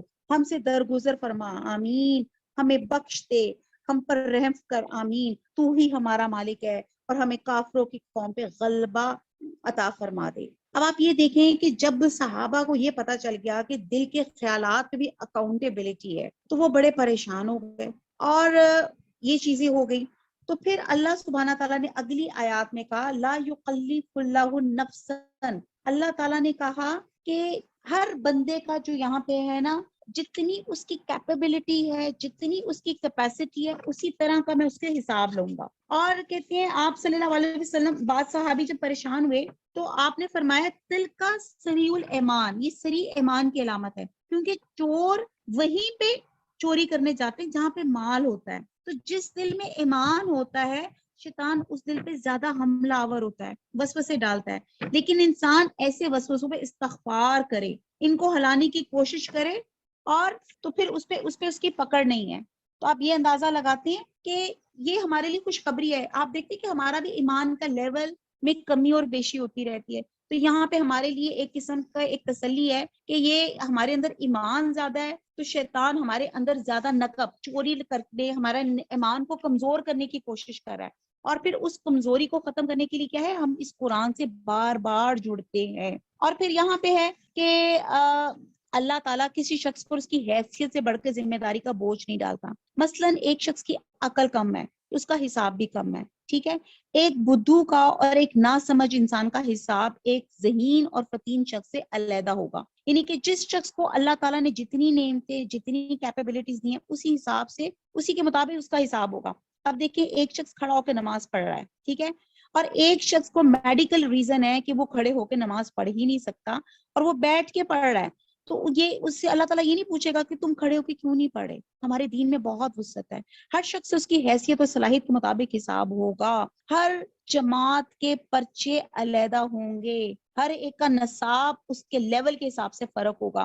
اسی طرح انسانوں کے بھی لیول جو ہوں گے اس حساب سے، ان کے لیول کے حساب سے ان کی پوچھ گچھ ہوگی. اس لیے تو کہا جاتا ہے غریب ہم سے 40 سال پہلے جنت میں جا چکے ہوں گے. تو اس لیے ہمیں دعا کرنی چاہیے یہاں پہ اے ہمارے رب تو ہمیں نہ پکڑ. اگر ہم کوئی بھول چول کر جائیں، انسان ہے، حضرت آدم علیہ السلام بھی انسان تھے، ان سے بھی بھول ہو گئی تھی. اللہ تعالیٰ ہم استغفار کرتے ہیں، اللہ آپ نے معاف نہ کیا، اللہ بندے تو تیرے ہی ہیں، آپ نے معاف نہ کیا تو ہم کہاں جائیں گے. اللہ ہم سے بھول چوک ہو گئی ہے، قصور ہو گیا، اللہ تعالیٰ ہم مانتے ہیں، ہم کنفیس کرتے ہیں، اللہ ہم نے ظلم کیا، حقوق العباد میں کمی کی. اللہ ہم پہ وہ بوجھ نہ ڈال جو تو نے ہم سے پہلے لوگوں پہ ڈالا تھا. پچھلی اقوام پہ جو سخت احکامات آئے تھے اللہ تعالیٰ ہم پہ نہ ڈال. اللہ تعالیٰ جس بوجھ کی طاقت ہم میں نہیں ہے اللہ تعالیٰ ہم پہ نہ رکھ، خواہ وہ صحت کا معاملہ ہو یا دین کا معاملہ ہو. اللہ ہمارے ساتھ نرمی کر، اللہ درگزر کر، اللہ ہمیں بخش دے، اللہ ہم پہ رحم فرما. اللہ آپ ہی ہمارے مولا ہیں، اور کافروں کے مقابلے میں اللہ تعالیٰ ہماری مدد فرما دیجیے۔ اب یہ سورہ مدنی ہے، اس کی تمام آیتیں مختلف اوقات میں ہجرت کے بعد اتری۔ اس کے ابتدائی حصہ یعنی کہ 83 آیات جو تھی عیسائیوں کے وفد نجران کے بارے میں نازل ہوئی، جو 9 ہجری میں نبی صلی اللہ علیہ وسلم کی خدمت میں حاضر ہوا تھا۔ عیسائیوں نے آ کے نبی صلی اللہ علیہ وسلم سے اپنے عیسائی عقیدے اور اسلام کے بارے میں مذاکرہ اور مباحثہ کیا تھا، اور اسے دعوت مباہلہ بھی کہتے ہیں، جو ہم آگے انشاءاللہ تعالیٰ پڑھیں گے۔ اسی طرح آل عمران جہاں پہ آئے گا وہ میں آپ کو بتاؤں گی کہ آل عمران سے کیا مراد ہے۔ اعوذ باللہ من الشیطان الرجیم، بسم اللہ الرحمن الرحیم۔ الف لام میم، یہ حروف مقطعات ہیں، ان کا میننگ سوائے اللہ سبحانہ تعالیٰ کے کوئی نہیں جان سکتا۔ اللہ لا الہ الا هو الحی القیوم، اللہ تعالیٰ وہ ہے جس کے سوا کوئی معبود نہیں، جو زندہ ہے اور سب کا نگہبان ہے۔ جو نوٹ کرنا چاہتے ہیں وہ نوٹ کر لیں۔ حی اور قیوم اللہ تعالیٰ کی خاص صفات ہیں، جس کا مطلب ہے وہ ازل سے ہے اور ابد تک رہے گا، اسے موت اور فنا نہیں۔ اور قیوم کا مطلب ہے کہ اللہ تعالیٰ ساری کائنات کو تھامنے والے ہیں، حفاظت کرنے والے، نگران ہیں۔ ساری کائنات اللہ سبحانہ تعالیٰ کی محتاج ہے۔ اور احادیث میں آتا ہے کہ 3 آیتوں میں اللہ کا اسم اعظم ہے، جس کے ذریعے سے دعا کی جائے تو وہ رد نہیں ہوتی۔ ایک یہی آل عمران کی آیت کون سی جو میں نے پڑھی، اللہ لا الہ الا هو الحی القیوم، اور دوسری یہ جو ہم نے تیسرے اس پارے کے شروع میں پڑھی آیت الکرسی میں، اللہ لا الہ الا هو الحی القیوم، اور تیسری سورہ طٰہٰ میں ہے وَأَنَتِ الْوُجُوهُ لِلْحَيِّ الْقَيُّومِ۔ اور انہی تینوں آیتوں کو ہم وسیلہ بنا کے اللہ سے دعا کرتے ہیں، یا اللہ، یا رحمان، یا حی یا قیوم برحمتک استغیث۔ یا ذوالجلال والاکرام، ہمیں مانگنا نہیں آتا، اللہ تعالیٰ بن مانگے ہم سب کی حاجات پوری کر۔ اللہ تعالیٰ میری جتنی بہنیں یہاں بیٹھی ہیں جو نہیں آ سکی، امت مسلمہ کے تمام لوگوں کی خواہشیں پوری کر۔ اللہ تعالیٰ ایک تو امن نصیب کر، اللہ تعالیٰ ہمارے ملک میں شریعت، ہمارے دلوں میں، ہمارے خاندانوں میں اللہ تعالیٰ شریعت نافذ کر دے۔ اللہ تعالیٰ ہمیں با حیا، با پردہ اور با کردار بنا دے۔ اللہ ہماری جنریشن بہت بھٹکی ہوئی ہے اللہ تعالیٰ، اور اس کے بھٹکنے میں اللہ تعالیٰ سب سے بڑی وجہ یہ موبائل اور انٹرنیٹ ہے۔ اللہ تعالیٰ اس نے ہمارے قوم کے بچوں کو نکارا، ڈھیٹ، چڑچڑا اور نافرمان بنا دیا ہے۔ وہ گیموں میں ڈوبے رہتے ہیں، ان کے اندر حق بات سننے کی صلاحیت ہی کم ہو گئی ہے۔ وہ پب جی اور پتہ نہیں کن کن چیزوں میں انوالو ہیں، ان کو دنیا سے بے خبر ہو کے ایک امیجنری ورلڈ میں رہ رہے ہیں۔ اللہ تعالیٰ ہمارے بچوں کو اور ہم سب کو نمازی بنا، پرہیزگار بنا۔ اللہ تعالیٰ ان آیت کے وسیلے سے اللہ تعالیٰ ہماری تمام بہنوں کے اللہ تعالیٰ سہاگ سلامت رکھ۔ اللہ تعالیٰ ہمارے والدین کو صحت اور زندگی تندرستی دے، اور جو لوگ فوت ہو چکے ہیں اللہ تعالیٰ ان کو جنت الفردوس میں اونچے درجات میں جگہ دے۔ اللہ تعالیٰ جو صحت کی آزمائش میں سے گزر ہیں اللہ تعالیٰ، اور جتنے اور چھوٹے بچے ہیں اللہ تعالیٰ ان سب کو صحت، زندگیاں، تندرستی دے۔ بچے امتحان دے رہے ہیں اللہ تعالیٰ ان کو امتحانوں میں کامیابیاں دیں۔ اللہ تعالیٰ رزق حلال عطا فرمائے۔ جو لوگ اولاد کی خواہش مند ہیں اللہ تعالیٰ، جو اولاد نرینہ مانگ رہے ہیں اللہ تعالیٰ ان کو صحت تندرستی والی صالحہ بیٹوں سے نواز دے۔ جو بیٹیاں مانگ رہے ہیں اللہ تعالیٰ ان کو یہ نعمتیں بیٹیاں، صالحہ بیٹیاں عطا فرما دے۔ جن بچوں کی شادیاں ہو چکی ہیں اللہ تعالیٰ ان کو بہترین انڈرسٹینڈنگ کے ساتھ ہنسی خوشی اللہ تعالیٰ ان کی زندگی گزار، اور ان کو صحت، زندگی، تندرستی والی اولادوں سے نواز دے۔ اللہ تعالیٰ ہم سب کو، مجھے اور آپ کو اللہ تعالیٰ اتنی صحت، زندگی، تندرستی دے۔ اللہ تعالیٰ کھڑے ہو کے خضوع کے ساتھ نماز پڑھیں۔ اللہ تعالیٰ قرآن کا مطلوب اور باعمل انسان بنا دے۔ اللہ ہمیں ہمارے والدین کے لیے صدقہ جاریہ اور ہماری اولاد کو ہمارے لیے صدقہ جاریہ بنا دے۔ آمین ثم آمین۔ جو آپ کی دعائیں آپ کر سکتے ہیں۔ آیت نمبر 3، جس نے آپ پر حق کے ساتھ اس کتاب کو نازل فرمایا جو اپنے سے پہلے کی تصدیق کرنے والی ہے۔ اس نے تورات اور انجیل کو اتارا تھا اس سے پہلے لوگوں کو ہدایت کرنے والی بنا کر، اور قرآن بھی اسی نے اتارا تھا۔ جو لوگ اللہ تعالیٰ کی آیتوں سے کفر کرتے ہیں ان کے لیے سخت عذاب ہے۔ اللہ تعالیٰ غالب ہے، بدلہ لینے والا۔ یقین اللہ تعالیٰ پر زمین اور آسمان کی کوئی چیز پوشیدہ نہیں۔ ماں کے پیٹ میں تمہاری صورتیں جس طرح چاہتا ہے بناتا ہے۔ اب آپ دیکھتے ہیں یہ کون ہے، یہ پینٹر کون ہے؟ ماں کے پیٹ کے اندر وہ جو بچہ ہے، ہم زیادہ سے زیادہ سے اس کی سیکس پتہ چل سکتی ہے کہ وہ میل ہے یا فیمیل ہے، لیکن وہ نیک بخت ہے، بدبخت ہے، وہ کیا ہوگا، کیا اس کے ساتھ معاملات ہوں گے آگے زندگی میں، وہ تمام اللہ سبحانہ تعالیٰ ہی جانتا ہے۔ اس کے سوا کوئی معبود برحق نہیں، وہ غالب ہے، حکمت والا ہے۔ وہی اللہ تعالیٰ ہے جس نے تجھ پر کتاب اتاری جس میں واضح آیات محکمات، اور پھر کیا ہے، متشابہات جس میں واضح مضبوط آیتیں ہیں جو اصل کتاب ہیں، اور بعد متشابہ آیتیں ہیں، بس جن کے دلوں میں کجی ہے وہ تو اس متشابہ آیتوں کے پیچھے لگ جاتے ہیں فتنے کی طلب اور ان کی مراد جستجو کے لیے، حالانکہ ان کی حقیقی مراد کو سوائے اللہ تعالیٰ کے کوئی نہیں جانتا، اور پختہ اور مضبوط علم والے بھی یہی کہتے ہیں ہم تو ان پر ایمان لا چکے، یہ ہمارے رب کی طرف سے ہیں، نصیحت تو صرف عقل مند حاصل کرتے ہیں۔ اب یہاں پہ آیت متشابہات سے مراد یہ ہوتا ہے کہ جس میں کلیئر کٹ احکامات ہوں، ان کو ہم کہتے ہیں محکمات آیات وہ ہوتی ہیں جن میں کلیئر کٹ اللہ کا احکام ہوتے ہیں، اور متشابہات جو ہوتی ہیں کہ جس میں ایک لوگ کیا ہوتے ہیں جن کے دلوں میں کجی ہوتی ہے، متشابہات کے پیچھے پڑ جاتے ہیں اور اس کے ذریعے سے فتنے برپا کرتے ہیں۔ قرآن نے حضرت عیسیٰ علیہ السلام کو عبداللہ اور نبی کہا، یہ واضح اور محکم بات ہے،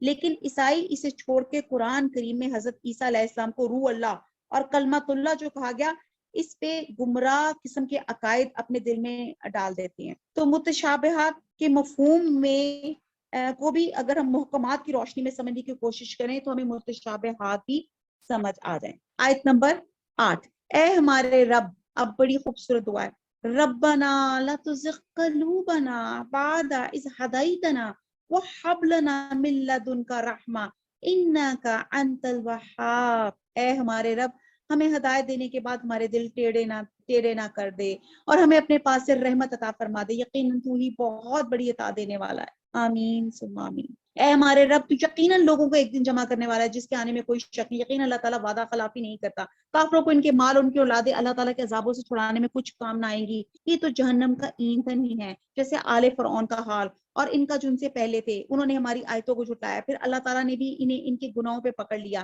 اللہ تعالیٰ سخت عذاب والا ہے، کافروں سے کہہ دیجئے کہ تم عنقریب مغلوب کیے جاؤ گے اور جہنم کی طرف جمع کیے جاؤ گے، اور برا ٹھکانہ ہے۔ یقیناً تمہارے لیے عبرت کی نشانی تھی ان دو جماعتوں میں جو گوت گئی تھی، ایک جماعت تو اللہ تعالیٰ کی راہ میں لڑ رہی تھی اور دوسری گروہ کافروں کا تھا، وہ انہیں اپنی آنکھوں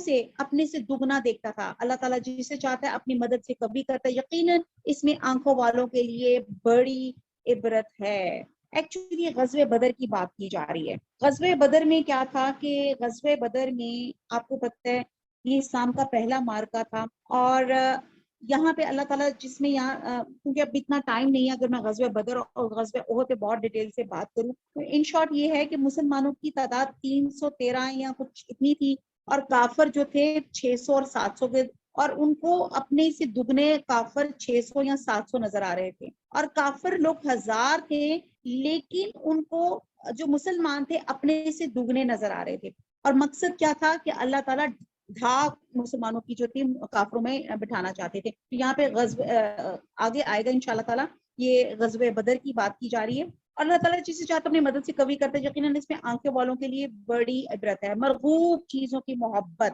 اب آپ یہ دیکھیں کہ یہ جو جنگ بدر کا واقعہ ہے یہ ہجرت کے بعد دوسرے سال مسلمان اور کافروں کے درمیان میں پیش آتا، ایکچولی آگے بھی آئے گا، اسی میں نے کہا پہلی بتا دوں۔ نمبر 1، یہ تو ایک پہلی جنگ تھی، دوسری یہ جنگ منصوبہ بندی کے بغیر ہوئی تھی۔ مسلمان ابو سفیان کے قافلے کے لیے نکلے تھے جو شام سے سامان تجارت لے کے مکہ جا رہا تھا، مگر اطلاع مل جانے کی وجہ سے وہ اپنا قافلہ تو بچا کر لے گیا، لیکن کفار مکہ اپنی طاقت اور کثرت کے گھمنڈ میں مسلمانوں پہ چڑھ دوڑے، اور مقام بدر میں یہ پہلا مارکا ہوا، اور پھر تیسرا اس میں مسلمانوں کی اللہ تعالیٰ کی خصوصی مدد تھی، چوتھا اس میں کافروں کو عبرت انگیز شکست ہوئی، اور انشاءاللہ تعالیٰ آگے ہم پڑھیں گے کہ غزوہ بدر میں اللہ تعالیٰ نے کیسے کیسے اللہ تعالیٰ نے مدد کی، آگے آیات ہیں اس کے متعلق۔ اچھا جی، اب یہ جو آیت میں پڑھنے لگی ہوں جس کو میں پڑھنے سے رک گئی تھی، اس میں آپ یہ دیکھیں کہ اللہ تعالیٰ نے انسان کی ساری انسٹنکٹس یہاں پہ لکھی ہیں۔ اگر میں آپ سے پوچھوں کہ آپ کو سب سے زیادہ محبت کس چیز سے ہے، وہ تمام لسٹ آف چیزیں یہاں اللہ تعالیٰ نے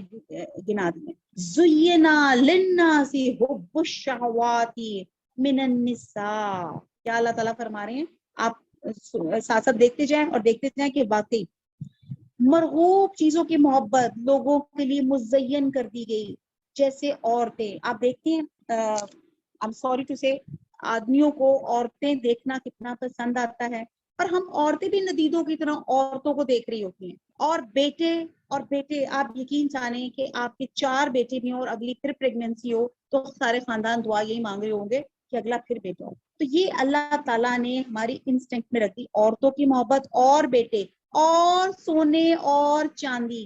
اب آپ دیکھیں نا، وہ کہتے ہیں نا ابن آدم جو انسان ہے وہ تو اتنا لالچی ہے، اگر اس کو ایک پہاڑی سونے کی دی جائے گی وہ کہے گا اللہ تعالیٰ ایک اور دینا، ایک اور دینا. یہاں پہ اس آیت میں اللہ تعالیٰ نے جو آپ کی بیسک ساری دنیا جو محبتیں ہیں نا وہ اللہ تعالیٰ نے یہاں پہ اس آیت میں کلیئر کر رکھی. مرغوب چیزوں کی محبت لوگوں کے لیے مزین کر دی گئی، جیسے عورتیں اور بیٹے اور سونے اور چاندی کے جمع کیے ہوئے خزانے. دیکھتے ہیں کہ ہماری ہرس ختم نہیں ہوتی سونے سے یا چاندی سے جتنی بھی زیادہ. اور نشاندار گھوڑے.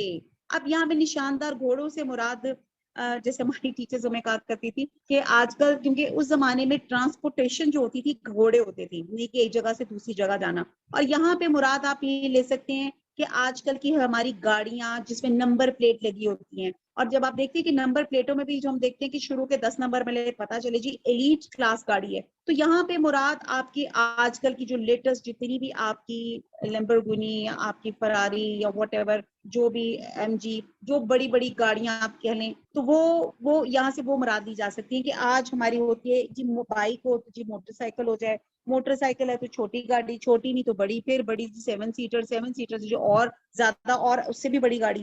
تو یہ تمام محبتیں اللہ سبحانہ تعالیٰ نے آپ کے دل میں رکھی ہیں. اور نشاندار گھوڑے اور چوپائے اور کھیتی، یہ دنیا کی زندگی کا سامان ہے.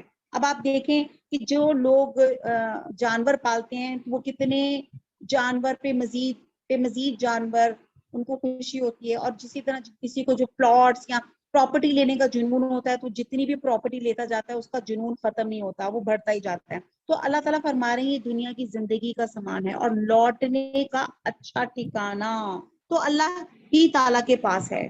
اب اللہ تعالیٰ یہ تمام محبتیں گنا کر اللہ تعالیٰ کہہ رہے ہیں کہ لوٹ کر کدھر آنا ہے؟ لوٹ کر تو اللہ کے پاس آنا ہے. اور یہاں پہ الشہوات سے مراد یعنی کہ وہ چیزیں جو طبی طور پہ انسان کو مرغوب اور پسندیدہ ہیں اور اس لیے ان میں رغبت اور ان کی محبت ناپسندیدہ نہیں ہے، بشرطے کے اعتدال کے ساتھ اور شریعت کے دائرے کے اندر ہو.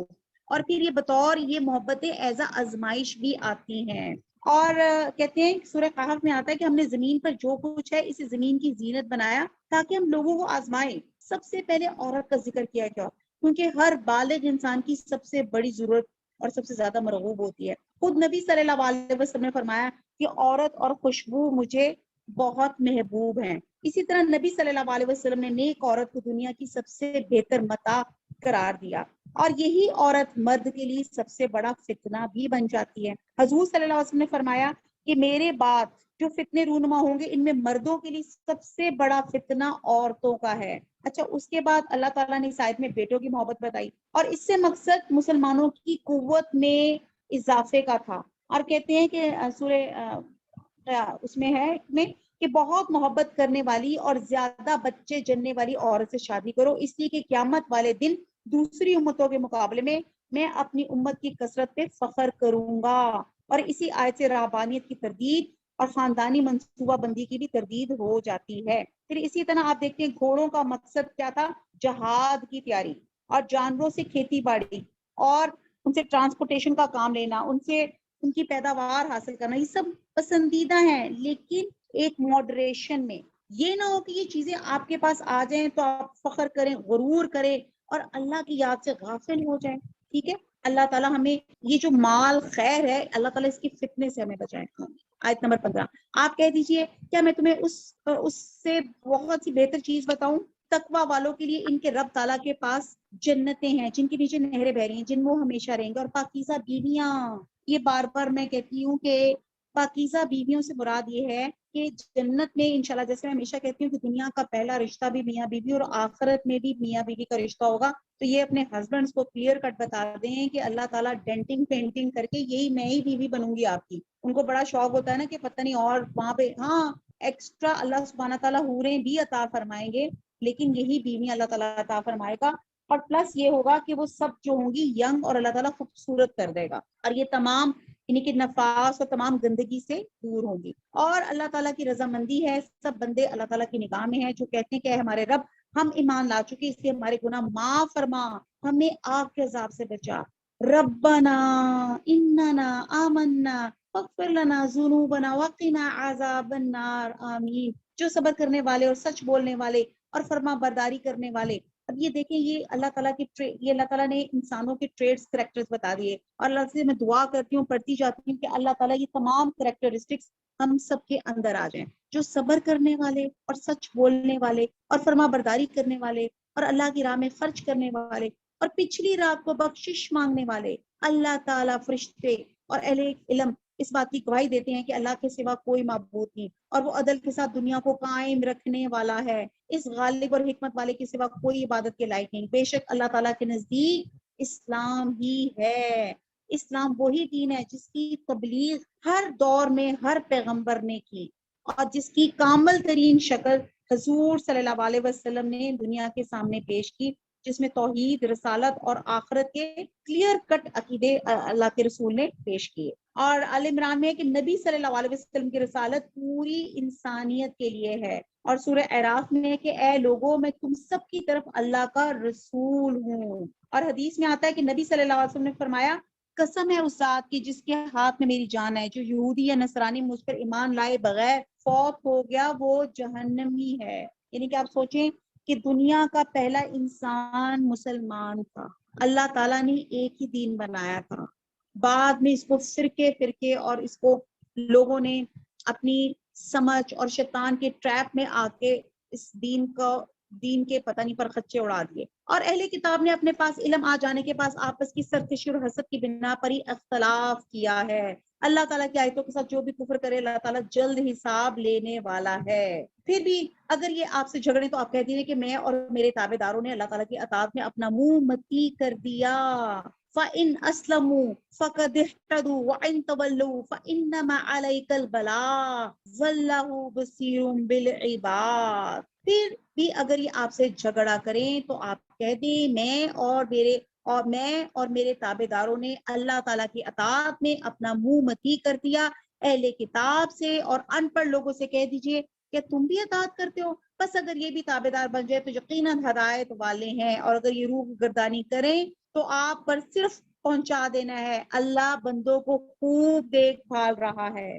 آج جب لکھا ہوتا ہے نا کیمرے کی آنکھ آپ کو دیکھ رہی ہے, جہاں کہیں کیمرہ لگا ہوتا ہے تو ہم بڑے کانشیس ہو جاتے ہیں. ایسی ہے نا, پہلے روڈ میں ہم لوگ بیلٹ نہیں پہنتے تھے, موبائلوں پہ بات کر رہے ہیں, زیبرا کراسنگ کراس کر رہے ہیں. اب آج کل ڈیجیٹل چالان ہو رہے ہیں, اور اس ڈیجیٹل چالان پہ آپ کو کیمرے کی آنکھ جو اسٹریٹس پہ لگی ہوتی ہے آپ کو دیکھ لیتی ہے, فوراً کیچ کر کے پکچر کھینچ کے آپ کے گھر فائن پہنچ جاتا ہے. پہلے تو ہم کہہ جاتے تھے نا, میرا جیسا بندہ, میں جب ڈرائیونگ کرتی تھی ذرا کوئی بتی ہیڈ سگنل میں نے کراس کیا تو جی ایکسٹریملی سوری, پلیز مجھے جانے دیں, آئی ایم ویری سوری, میں جلدی میں تھی. بہانے بنا لیتے ہیں آپ لوگ. لیکن ڈیجیٹل چلانس نے آپ کا وہ تمام سسٹم ہی ختم کر دیا, اور آپ کے پاس کہنے کا طریقہ ہی نہیں بچا, آپ کے پاس بہانہ ہی نہیں بچا, وہ فوراً آپ کے پاس چلان آ جاتا ہے. تو اسی طرح واللہ بصیر بالعباد, اللہ تعالیٰ 24/7 ہمیں گیز کر رہا ہے, ہمیں واچ کر رہا ہے. ہر ایک بندے کی ویڈیو بن رہی ہے, ہر ایک بندے کی بایوگرافی اللہ کا ہر ریکارڈ بن رہی ہے.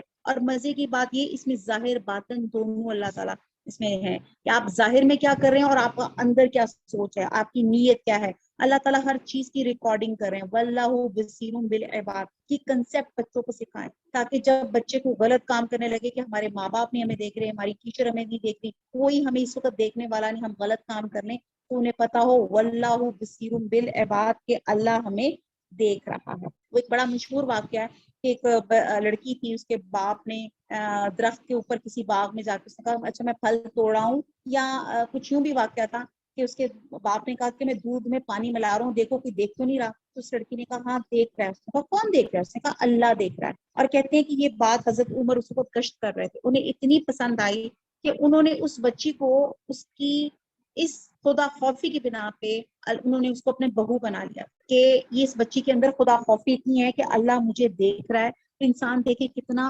پرٹیکولر ہو جاتا ہے ہر عمل میں, کہ ہر عمل میں اس کو پتا ہو کہ اللہ مجھے دیکھ رہا ہے. جو لوگ اللہ تعالیٰ کی آیتوں سے کفر کرتے ہیں اور نبیوں کو ناحق قتل کر ڈالتے ہیں, اور جو لوگ عدل و انصاف کی بات کہیں انہیں بھی قتل کر ڈالتے ہیں, تو اے نبی نے دردناک عذابوں کی خبر دے دیجئے. ان کے اعمال دنیا اور آخرت میں غارت ہیں, ان کا کوئی مددگار نہیں. کہ آپ نے نہیں دیکھا جنہیں ایک حصہ کتاب کا دیا گیا وہ اپنے آپس کے فیصلوں کے لیے اللہ تعالیٰ کی کتاب کی طرف بلائے جاتے ہیں، پھر بھی ایک جماعت ان کا منہ پھیر کر لوٹ جاتی ہے۔ اس کی وجہ ان کا یہ کہنا ہے ہم تو گنے چنے چند دنوں ہی آگ جلائے گی، ان کی گھڑی گڑائی باتوں نے انہیں ان کے دین کے بارے میں دھوکے میں ڈال رکھا ہے۔ اب یہ یہود کہتے تھے ہم بڑے لاڈلے ہیں، ہم تو بس کچھ دن ہی آگ میں ڈالے جائیں گے، بس کیا حال ہوگا جبکہ ہم انہیں اس دن جمع کریں گے جس کے آنے میں کوئی شک نہیں، ہر شخص اپنا کیا پورا دیا جائے گا اور ان پہ ظلم نہ کیا جائے گا، یعنی کہ ٹوٹل انصاف ہوگا۔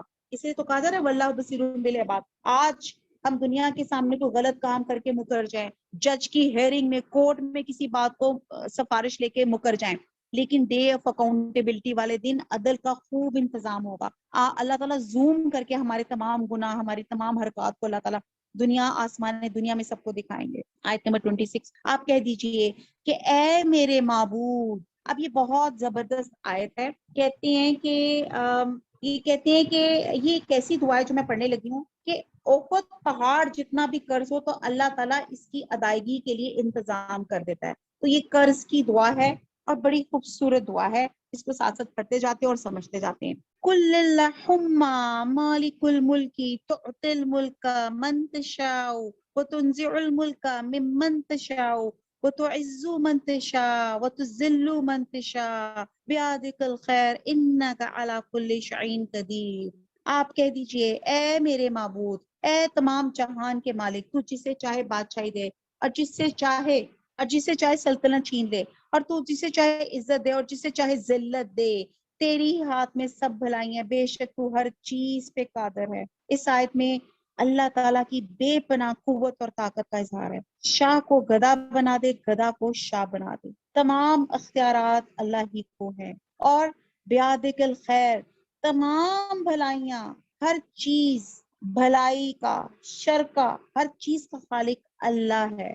اگرچہ اللہ تعالیٰ ہے لیکن ذکر صرف خیر کا کیا گیا ہے، شر کا نہیں کیا گیا۔ شر بخلاف شر کے یہ انسان کے اپنے عمل کا بدلہ ہے، جو اسے اپنی کسی بری عادت کی وجہ سے اس کو اپنا نقصان پہنچتا ہے۔ پھر آگے ہے اور تو ہی رات کو دن میں داخل کرتا ہے اور دن کو رات میں لے جاتا ہے، تو ہی بے جان سے جاندار پیدا کرتا ہے اور تو ہی جاندار سے بے جان پیدا کرتا ہے، اور تو ہی جسے چاہتا ہے بے شمار روزی دیتا ہے۔ اب یہاں پہ بتایا جا رہا ہے بے جان سے جاندار، جیسے نطفہ، جیسے ایک آپ کا نطفہ ہوتا ہے، مردہ ہوتا ہے، اس سے پہلے زندہ انسان نکلتا ہے، وہ زائگوٹ بنتا ہے اور پھر ایک انسان بن جاتا ہے اس سے۔ اسی طرح مردہ انڈے سے پہلے مرغی اور پھر زندہ مرغی سے انڈا آ جاتا ہے۔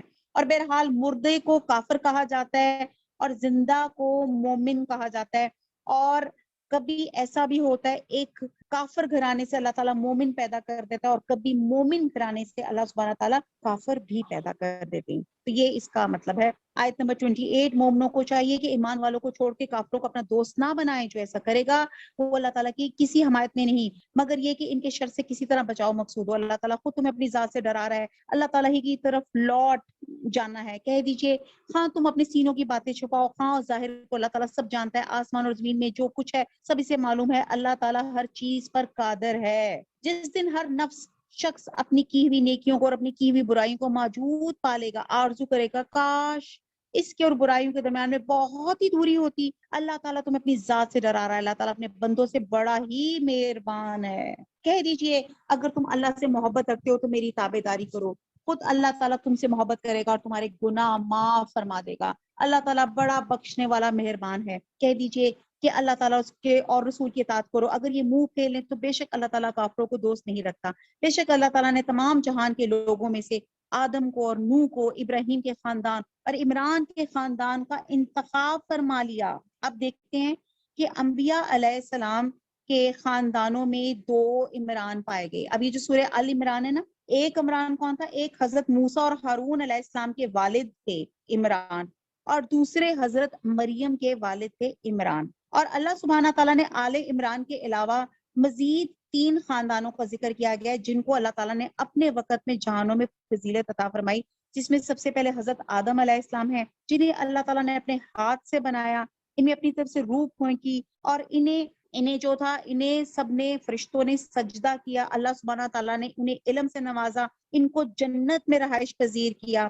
پھر انہیں زمین پہ بھیجا جس میں بہت سی حکمت ہے جو ہم پہلے سے بارے میں ہم پڑھ چکے ہیں. پھر دوسرے حضرت نوح علیہ السلام ہے، انہیں اس وقت رسول بنا کے بھیجا گیا جب لوگوں کے اندر شرک بہت زیادہ ہو گیا تھا. اللہ سبحانہ تعالیٰ نے ان کو طویل عمر دی، انہوں نے اپنی قوم کو 950 سال تبلیغ کی، اور کہتے ہیں 72 سے شاید 80 تک لوگ جو تھے وہ ایمان لے کر آئے. پھر اللہ سبحانہ کا تیسرا جو خاندان آل ابراہیم کو فضیلت دی گئی، اور ان میں انبیاء کا سلسلہ قائم رہا جو بنو اسرائیل سے حضرت اسحاق سے حضرت یعقوب علیہ السلام اور آگے ان کے انبیاء، اور ان کے دوسرے بیٹے حضرت اسماعیل سے جو سلسلہ نسب حضور صلی اللہ علیہ وسلم تک جا پہنچتا ہے. آیت نمبر 34 کہ یہ سب آپس میں ایک دوسرے کی نسل سے ہیں، اللہ تعالیٰ سنتا جانتا ہے. جب عمران کی بیوی نے کہا اے میرے رب، ایزا اس قالت امرأۃ عمران ربی انی نذرت لک ما فی بطنی محررا فتقبل منی انک انت السمیع العلیم.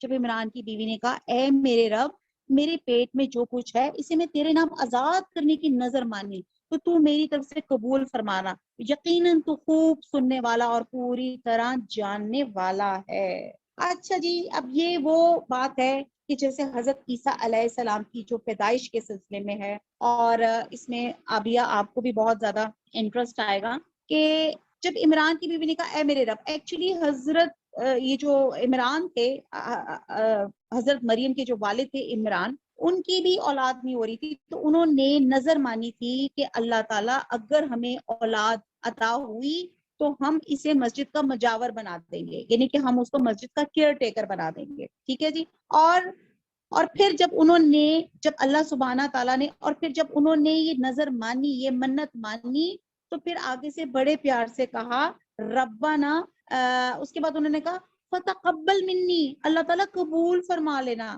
یعنی کہ یہاں پہ ہمیں جو میسج ملتا ہے کہ بڑی سی بڑی نیکی کریں، یعنی کہ آپ کی کتنی زبردست چاہ ہوتی ہے اولاد میں، اور اولاد پیدا ہو تو آپ کہیں کہ جی میں اس کو مسجد کا خدمت گار بنا رہا ہوں، تو اتنی بڑی اپنے بچے کو اس خدمت میں لگانے کے باوجود اس کے اندر سے دعا کیا نکلی ہے؟ فتقبل منی، کہ اللہ تعالیٰ اسے قبول فرما لے، میری اس ایفرٹ کو، میری اس کوشش کو، بے شک آپ سننے والے ہیں. جب بچی کو جناب تو کہنے لگی پروردگار مجھے تو لڑکی ہوئی ہے، اللہ کو خوب معلوم ہے کیا اولاد ہوئی ہے، اور لڑکا لڑکی جیسا نہیں، میں نے اس کا نام مریم رکھا، میں اسے اور اس کی اولاد کو شیطان مردود سے تیری پناہ میں دیتی ہوں. اچھا، یہاں پہ جو میری بہنیں پریگننٹ ہیں یا جن کی بچیاں یا کوئی ہیں، یہ اس آیت کو بچوں کو ضرور کہیں کہ یہ ضرور پڑھیں، یہ بڑی خوبصورت دعا ہے. وَإِنِّي أُعِيذُهَا بِكَ وَذُرِّيَّتَهَا مِنَ الشَّيْطَانِ الرَّجِيمِ. یہاں پہ اب اللہ سبحانہ تعالیٰ نے جو مریم کی امی تھیں ان کو کیا نواز دیا؟ ان کو ایک بیٹی سے نواز دیا. اب انہوں نے نظر بیٹے کی مانی تھی، لیکن وہ اب یہاں پہ اللہ تعالیٰ فرما رہے ہیں کہ لڑکا لڑکی جیسا نہیں ہوتا، کیونکہ اللہ سبحانہ تعالیٰ نے اس لڑکی سے جو کام لینا تھا وہ لڑکے سے نہیں لے سکتے تھے. تو اللہ یہاں پہ اس لیے کہا جاتا ہے کہ بچے کا نام ولادت کے پہلے روز ہی رکھنا چاہیے، اور 7ویں دن جو ہے حدیث میں جو آتا ہے وہ ایک ضعیف ہے.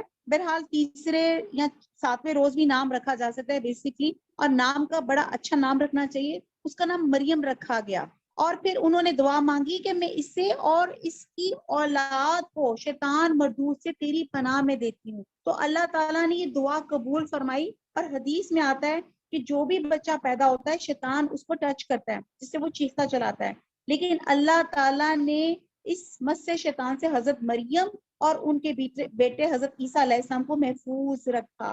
اور اسی لیے دعا بڑی پیاری دعا ہے کہ اللہ تعالیٰ میری اولاد اور میری اولاد کی بھی جو اولاد ہو، اللہ تعالیٰ ان سب کو شیطان مردود سے محفوظ رکھیے گا. بس اسے اس کے پروردگار نے اچھی طرح قبول فرمایا اور اسے بہترین پرورش دی، اور اس کی خیر خبر لینے والے زکریا کو بنا دیا. جب کبھی زکریا ان کے حجرے میں جاتے، ان کے پاس روزی رکھی ہوئی پاتے اور پوچھتے ہیں مریم یہ روزی تمہارے پاس کہاں سے آئی؟ وہ جواب دیتی ہے اللہ تعالیٰ کے پاس سے ہے، بے شک اللہ تعالیٰ جسے چاہے بے شمار روزی دے. اسی جگہ زکریا علیہ السلام نے اپنے رب سے دعا کی، قال رب حب لی من لدنک ذریات طیبات انک سمیع الدعاء. یہ بھی بہت اچھی دعا ہے جو لوگ بچے کی خواہش رکھتے ہیں، اے میرے پروردگار مجھے اپنے پاس سے پاکیزہ اولاد عطا فرما، آمین، بے شک تو دعا کا سننے والا اللہ تعالیٰ۔ جو میری بہنیں جو اولاد کے خواہش مند ہیں اللہ تعالیٰ ان سب اللہ تعالیٰ تیرے خزانے بھرے ہوئے ہیں اللہ تعالیٰ، تو پیدائش کے ہر طریقے پہ قادر ہے اللہ تعالیٰ، کسی کو بھی اولاد کی نعمت سے محروم نہ کیجیے گا اللہ تعالیٰ، اولاد عطا فرما دیجیے گا۔ اب آپ یہ دیکھیں کہ ٹائم بہت شارٹ رہ گیا ایکچولی، جب حضرت اللہ تعالیٰ جب حضرت مریم علیہ السلام کو، اب اللہ تعالیٰ حضرت مریم علیہ السلام سے کیا کام لینا چاہتے تھے، اور آپ دیکھتے ہیں کہ ان کو ایک حجرے میں رکھا گیا، وہ مسجد کے ساتھ ہوتا تھا، اور پھر ان کی کیئر ٹیکنگ کے لیے باقاعدہ کہتے ہیں کہ اس پر لوگوں نے پورے ڈالے، مطلب انہوں نے وہ جس کو کہتے ہیں نا پورے ڈالے، کہ یہ ہم یعنی کہ ان کو یہ پتا تھا کہ یہ حضرت مریم اتنی نیک ہیں، ان کی جو بھی کیئر ٹیکنگ کرے گا اس کو بڑی جزا ملے گی، تو اس کو باقاعدہ ان لوگوں نے وہ ڈالی قرآن اندازی کی، اور اس میں نام حضرت ذکریہ کا لگا جو ان کے خالو تھے اور اپنے وقت کے پیغمبر بھی تھے، اور سب سے بہتر پھر وہی کفیل تھے۔ اور کہتے ہیں کہ جس حجرے میں حضرت مریم رہائش پذیر تھی، تو جب وہاں پہ جب حضرت ذکریہ وہاں پہ آتے تو وہ دیکھتے کہ یہ پتہ نہیں حضرت مریم کی کرامت تھی یا معجزہ تھا، کہ جب ان کے پاس آتے تو ان کے پاس طرح طرح کے پھل، موسمی اور غیر موسمی پھل پاتے، اور جس کو ہوتا کہ یہ بہت زبردست جگہ ہے، یہاں اللہ کا بڑا کرم ہے اور یہ کوئی خاص مقام ہے، اور جس پر انہوں نے کیونکہ اس وقت ان کی بھی اولاد نہیں تھی تو انہوں نے بھی اللہ سے دعا مانگی کہ اللہ تعالیٰ مجھے بھی پاکیزہ اولاد عطا فرما، بے شک تو دعا کا سننے والا ہے۔ بس فرشتوں نے اسے آواز دی جب وہ حجرے میں کھڑے نماز پڑھے تھے، اے اللہ تجھے یحییٰ کی یقینی خوشخبری دیتا ہوں، اللہ تعالیٰ کے کلمے کی تصدیق کرنے والا سردار ضابط نفس اور نبی ہے نیک لوگوں میں سے۔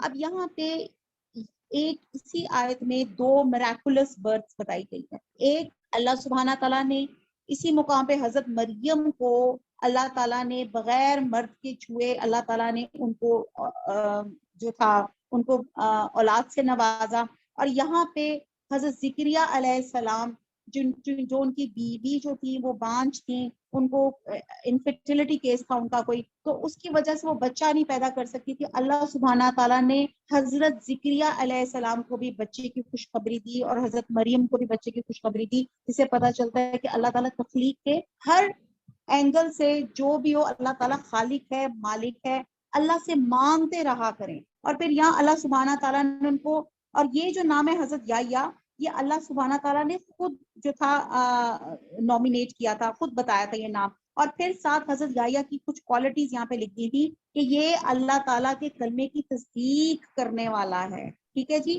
دوسرا کہ سردار ہے، ضابط نفس یعنی کہ یہ بہت شریف ہیں، اور پھر حضرت یحییٰ علیہ السلام اور حضرت عیسیٰ علیہ السلام آپس میں خالہ زاد تھے، کہنے لگے اے میرے رب میرے ہاں بچہ کیسے ہوگا، میں بالکل بوڑھا ہو گیا ہوں اور میری بیوی بانجھ ہے۔ فرمائے اس طرح اللہ تعالیٰ جو چاہے کرتا ہے، یعنی کہ اللہ تعالیٰ کو کسی سبب کی ضرورت نہیں ہوتی۔ کہنے لگے پروردگار میرے لیے اس کی کوئی نشانی مقرر کر دے۔ فرمایا نشانی یہ ہے کہ 3 دن تک تم لوگوں سے بات نہ کر سکے گا، صرف اشارے سے سمجھائے گا، تو اپنے رب کا ذکر کثرت سے کرو اور صبح شام اس کی تسبیح بیان کرتا رہے۔ اب بڑھاپے میں موت زانہ طور پہ اولاد کی خوشخبری سنی تو انہوں نے کہا کہ انہوں نے اللہ تعالیٰ سے پوچھا کہ کیا کروں، تو اللہ تعالیٰ نے فرمایا کہ 3 دن کے لیے تیری زبان بند ہو جائے گی جو ہماری طرف سے نشانی ہوگی، لیکن تم نے اس خاموشی میں بھی کرنا کیا ہے، صبح شام اللہ کی تسبیح بیان کرنی ہے۔ تو یہ ہمارے لیے بھی لیسن ہے، جو لوگ اولاد کی خواہش چاہتے ہیں کہ صبح شام اللہ تعالیٰ کی تسبیح کریں، اللہ سے مانگیں، اللہ تعالیٰ ضرور نوازے گا، اور اللہ تعالیٰ تمہاری طلب کے مطابق تمہیں مزید نعمتوں سے نوازے گا، اور اسی حساب سے اس کا شکر بھی اسی حساب سے زیادہ کریں۔ حضرت مریم کا یہ شرف ہے کہ صحیح احادیث میں آتا ہے کہ حضرت خدیجہ کو بھی خیر النساء لیکن سب عورتوں میں سے بہتر کہا گیا، اور متفقہ علیہ میں ایک اور روایت ہے کہ مردوں میں تو بہت کامل ہوئے مگر عورتوں میں صرف حضرت آسیہ فرعون کی بیوی مریم بنت عمران کامل ہوئی، اور عائشہ کی فضیلت تمام عورتوں پہ ایسے ہے جسے سرید کو تمام کھانوں پر فضیلت حاصل ہوتی ہے۔ اور ترمذی کی روایت میں بہرحال، اور جب فرشتوں نے کہا اے مریم اللہ تعالیٰ نے تجھے برگزیدہ کر لیا اور تجھے پاک کر دیا اور سارے جہان کی عورتوں میں سے تیرا انتخاب کر لیا، آپ دیکھتے ہیں کہ اللہ تعالیٰ ہیز چوزن حضرت مریم، اے مریم تو اپنے رب کی اطاعت کر اور سجدہ کر اور رکوع کرنے والوں کے ساتھ رکوع کر. تو یہاں پہ کیا چیز سمجھ آتی ہے کہ ان کو بھی نماز کی ترغیب دی گئی. یہ غیب کی خبروں میں سے ہے جسے ہم تیری طرف وحی سے پہنچاتے ہیں، تو ان کے پاس نہ تھا جبکہ وہ اپنے قلم ڈال رہے تھے، یعنی کہ قرآن اندازی کر رہے تھے کہ مریم کو ان میں سے کون پالے گا.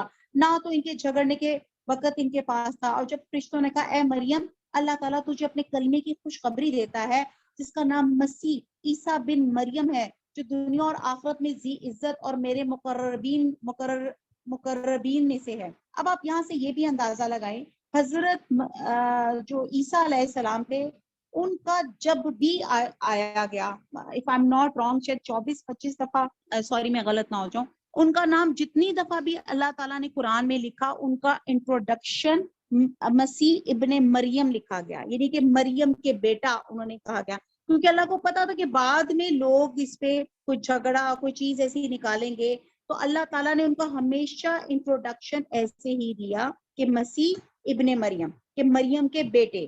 اور ساتھ ان کو آپ یہ دیکھیں کہ مسیح جو ہے، مسیح ہوتا ہے کثرت سے زمین کی سیاحت کرنے والا، اور مسیح اس لیے بھی کہا جاتا ہے کہ آپ ہاتھ پھیر کر مریضوں کو اللہ کے اذن سے شفا یاب کر جاتے تھے. اور اس طرح بھی کا مسیح ہے. مسیح دجال بھی ایک ہے جو خیر بہرحال ہمارے عقیدے کے مطابق آئے گا، اور اس کو حضرت عیسیٰ علیہ السلام جو ہیں اس کو قتل کریں گے.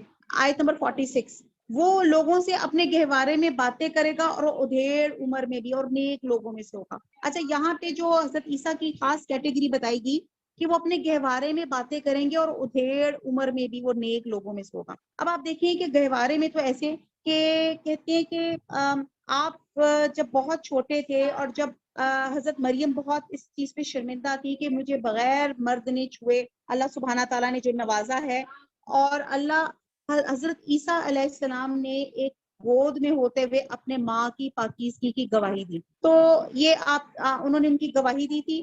اور دوسری بات یہ کہ ادھیڑ عمر میں جب کہا گیا کہ وہ بات کریں گے، تو کہتے ہیں جو کہلن ایک عمر ہے نا، یہ 30 سے 51 سال کے درمیان کو عمر کو کہلن کہا جاتا ہے.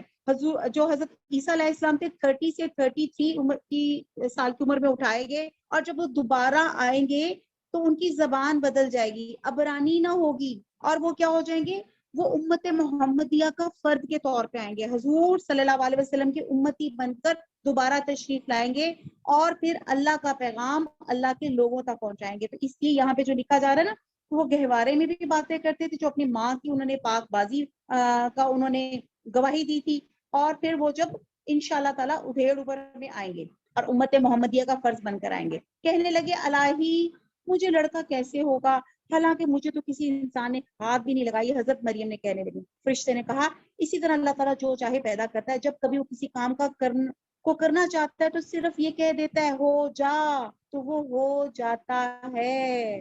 اللہ تعالیٰ اس سے لکھنا اور حکمت اور تورات اور انجیل سکھائے گا. یعنی کہ اللہ سبحانہ تعالیٰ کہتے ہیں کہ بہت چھوٹی عمر میں حضرت عیسیٰ علیہ السلام تھے، کہتے ہیں 10 سے 13 سال کی عمر میں تھے، تو بڑے بڑے خطبے بڑے بڑے لیکچرز ڈیلیور کیا کرتے تھے. تو یہ اللہ تعالیٰ نے ان کو بچپن سے ان کو لکھنا اور حکمت تورات اور انجیل سکھا دی. وہ بنی اسرائیل کی طرف رسول ہوگا، میں تمہارے پاس تمہارے رب کی نشانی لایا ہوں، میں تمہارے لیے پرندے کی شکل کی طرح مٹی کا پرندہ بناتا ہوں، پھر اس میں پھونک مارتا ہوں تو وہ اللہ تعالیٰ کے حکم سے پرندہ بن جاتا ہے. اب آپ دیکھیں یہاں پہ لسٹ آف معجزے بتائے جا رہے ہیں جو اللہ سبحانہ تعالیٰ نے حضرت عیسیٰ علیہ السلام کو دیے. ایکچولی حضرت عیسیٰ علیہ السلام ایسے زمانے میں اللہ تعالیٰ نے ان کو اپوائنٹ کیا تھا کہ اس زمانے کے لوگوں میں میڈیسن کا بہت زیادہ فروغ تھا.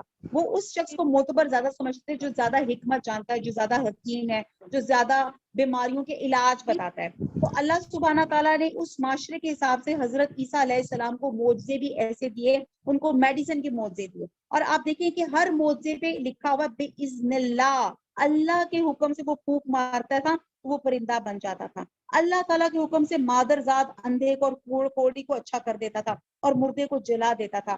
اور جو کچھ تم کھاؤ اور جو اپنے گھروں میں ذخیرہ کرو میں تمہیں بتا دیتا ہوں، اس میں تمہارے لیے بڑی نشانی ہے اگر تم ایماندار ہو. یعنی کہ یہاں پہ حضرت عیسیٰ علیہ السلام کے معجزات بتائے گئے ہیں. ٹائم اتنا نہیں ہے کہ میں اس پہ ڈیٹیل سے بیان کروں، لیکن ہر معجزے کے ساتھ کیا لکھا گیا ہے کہ اللہ کے حکم سے، اللہ کے اذن سے وہ یہ سب کام کرتے تھے.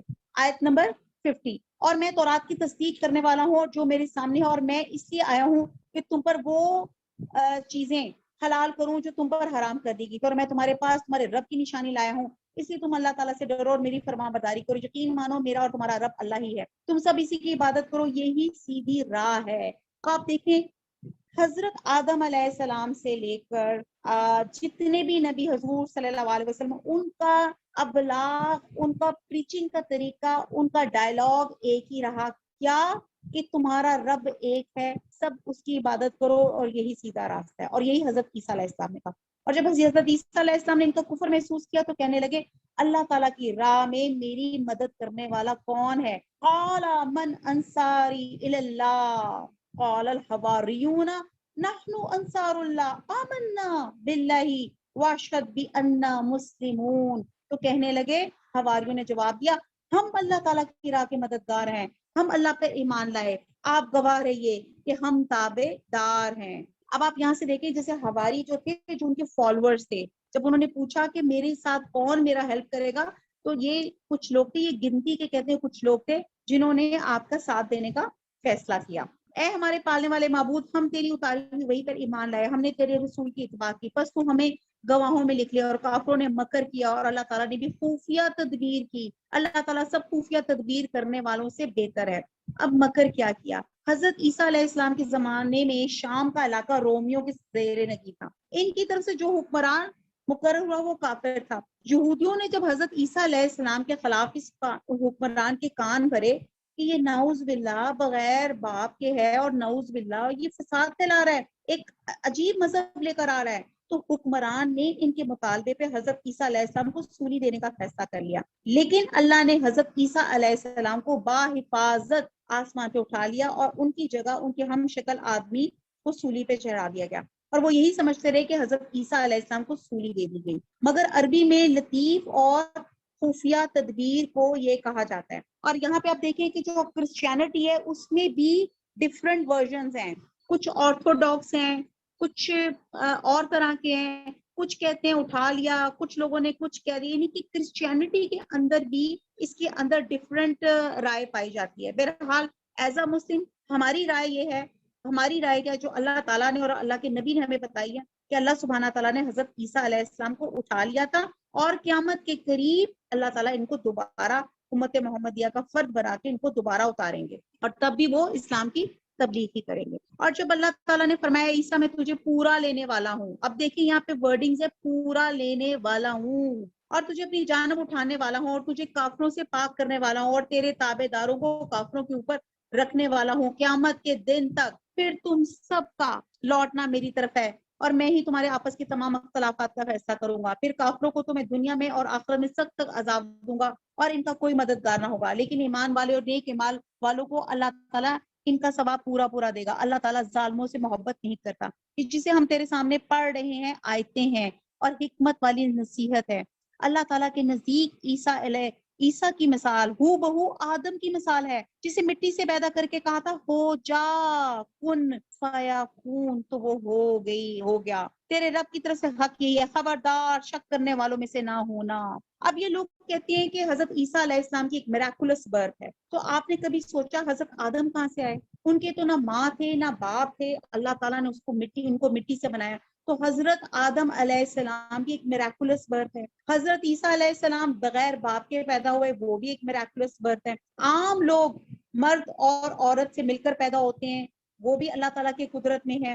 اور پھر حضرت یحییٰ کی مثال، اور اللہ تعالیٰ نے اور حضرت ان کی مثال دی، حضرت یحییٰ کے ساتھ حضرت اسحاق کی جو مثال دی، اس مثال میں اللہ سبحانہ تعالیٰ نے جو شدید انفرٹیلٹی کیس ہوتا ہے، جس میں ماں باپ کا جو انفرٹیلٹی کیس ہوتا ہے، اس کو بھی اللہ تعالیٰ کے آگے وہ بھی ختم ہو گیا، اور اللہ تعالیٰ نے ان کو بھی اولاد سے نواز دیا۔ تو یہ آپ دیکھیں حضرت عیسیٰ کی کیا، یہ میں نے بہت سی ڈفرینٹ ہم آپ کے سامنے رکھی ہے کہ اللہ تعالیٰ ایسے پیدا کر سکتا ہے۔ آپ نے کبھی سوچا کہ وہ جو حضرت صالح کی وہ جو اونٹ پہاڑ سے برآمد ہوئی تھی، وہ کہاں سے ہوئی تھی؟ وہ بھی تو میراکولس ہی آئی تھی، ورنہ پہاڑ کے اندر سے کہاں اونٹ برآمد ہو سکتا ہے؟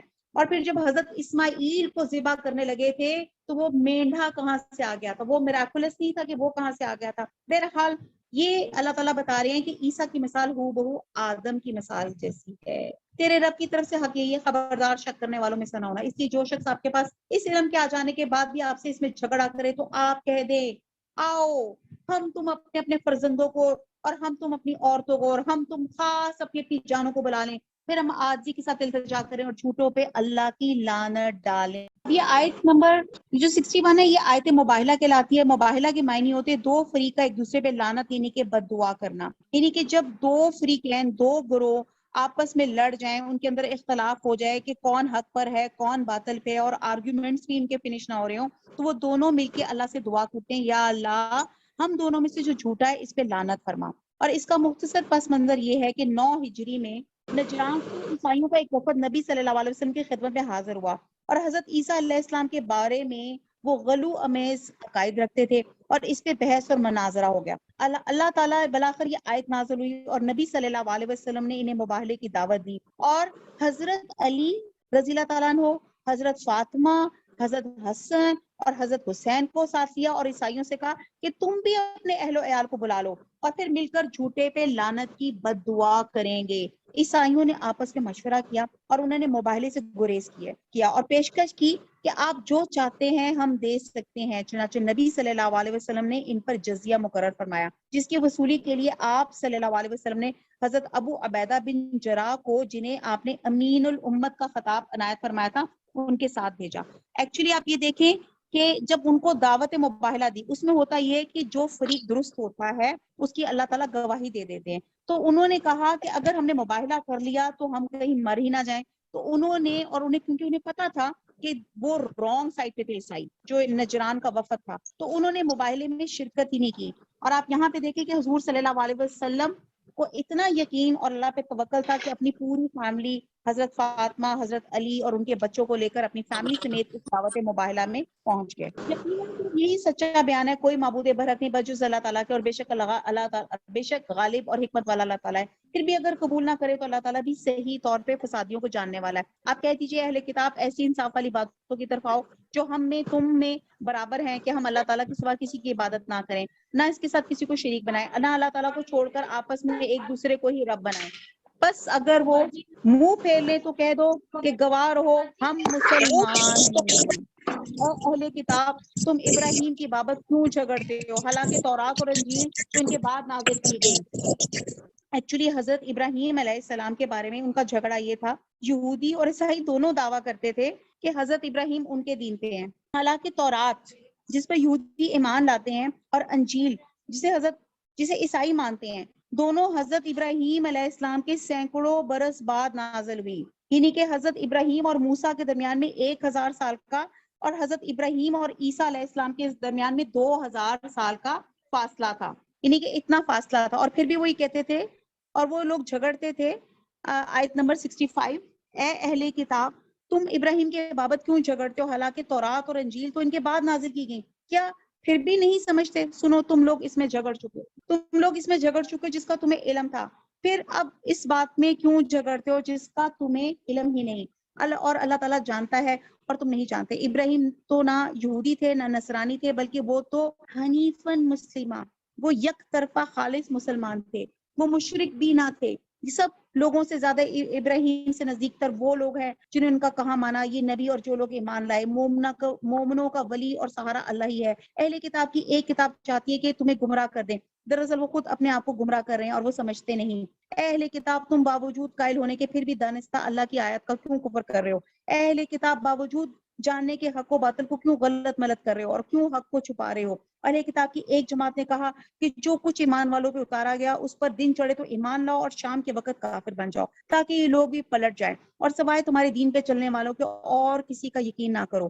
آپ کہہ دیجئے کہ بے شک ہدایت تو اللہ ہی کی ہدایت ہے. یہ بھی کہتے ہیں کہ اس بات کا بھی یقین نہ کرو کہ کوئی اس جیسا دیا جائے جیسے تم دیے گے, یا یہ کہ تم سے تمہارے رب کے پاس جھگڑا کریں گے. آپ کہہ دیجئے کہ فضل تو اللہ تعالیٰ ہی کے ہاتھ میں ہے, وہ جسے چاہے اسے دے. اللہ تعالیٰ وسعت والا اور جاننے والا ہے, وہ اپنی رحمت کے ساتھ جسے چاہے مخصوص کر لے. اللہ تعالیٰ بڑے فضل والا ہے. بعد اہل کتاب تو ایسے ہیں کہ اگر انہیں تو خزانے کا امین بنا دے تو وہ بھی تجھے واپس کر دے, اور میں سے بات ایسے بھی ہیں اگر تمہیں 1 دینار بھی امانت دے تو تجھے ادا نہ کریں. ہاں یہ اور بات ہے تو اس کے سر پر ہی کھڑا رہا ہے، یہ اس لیے کہ انہوں نے کہہ رکھا ہے کہ ہم ان جہلوں کے حق کا کوئی گناہ نہیں. یہ لوگ باوجود جاننے کے اللہ تعالیٰ پہ جھوٹ کہتے ہیں. ایکچولی یہ دو کریکٹرز بتائے گئے ہیں کہ ایک بہت دیانتدار ہے اور ایک کریکٹر خیانت والا ہے. آیت نمبر 76.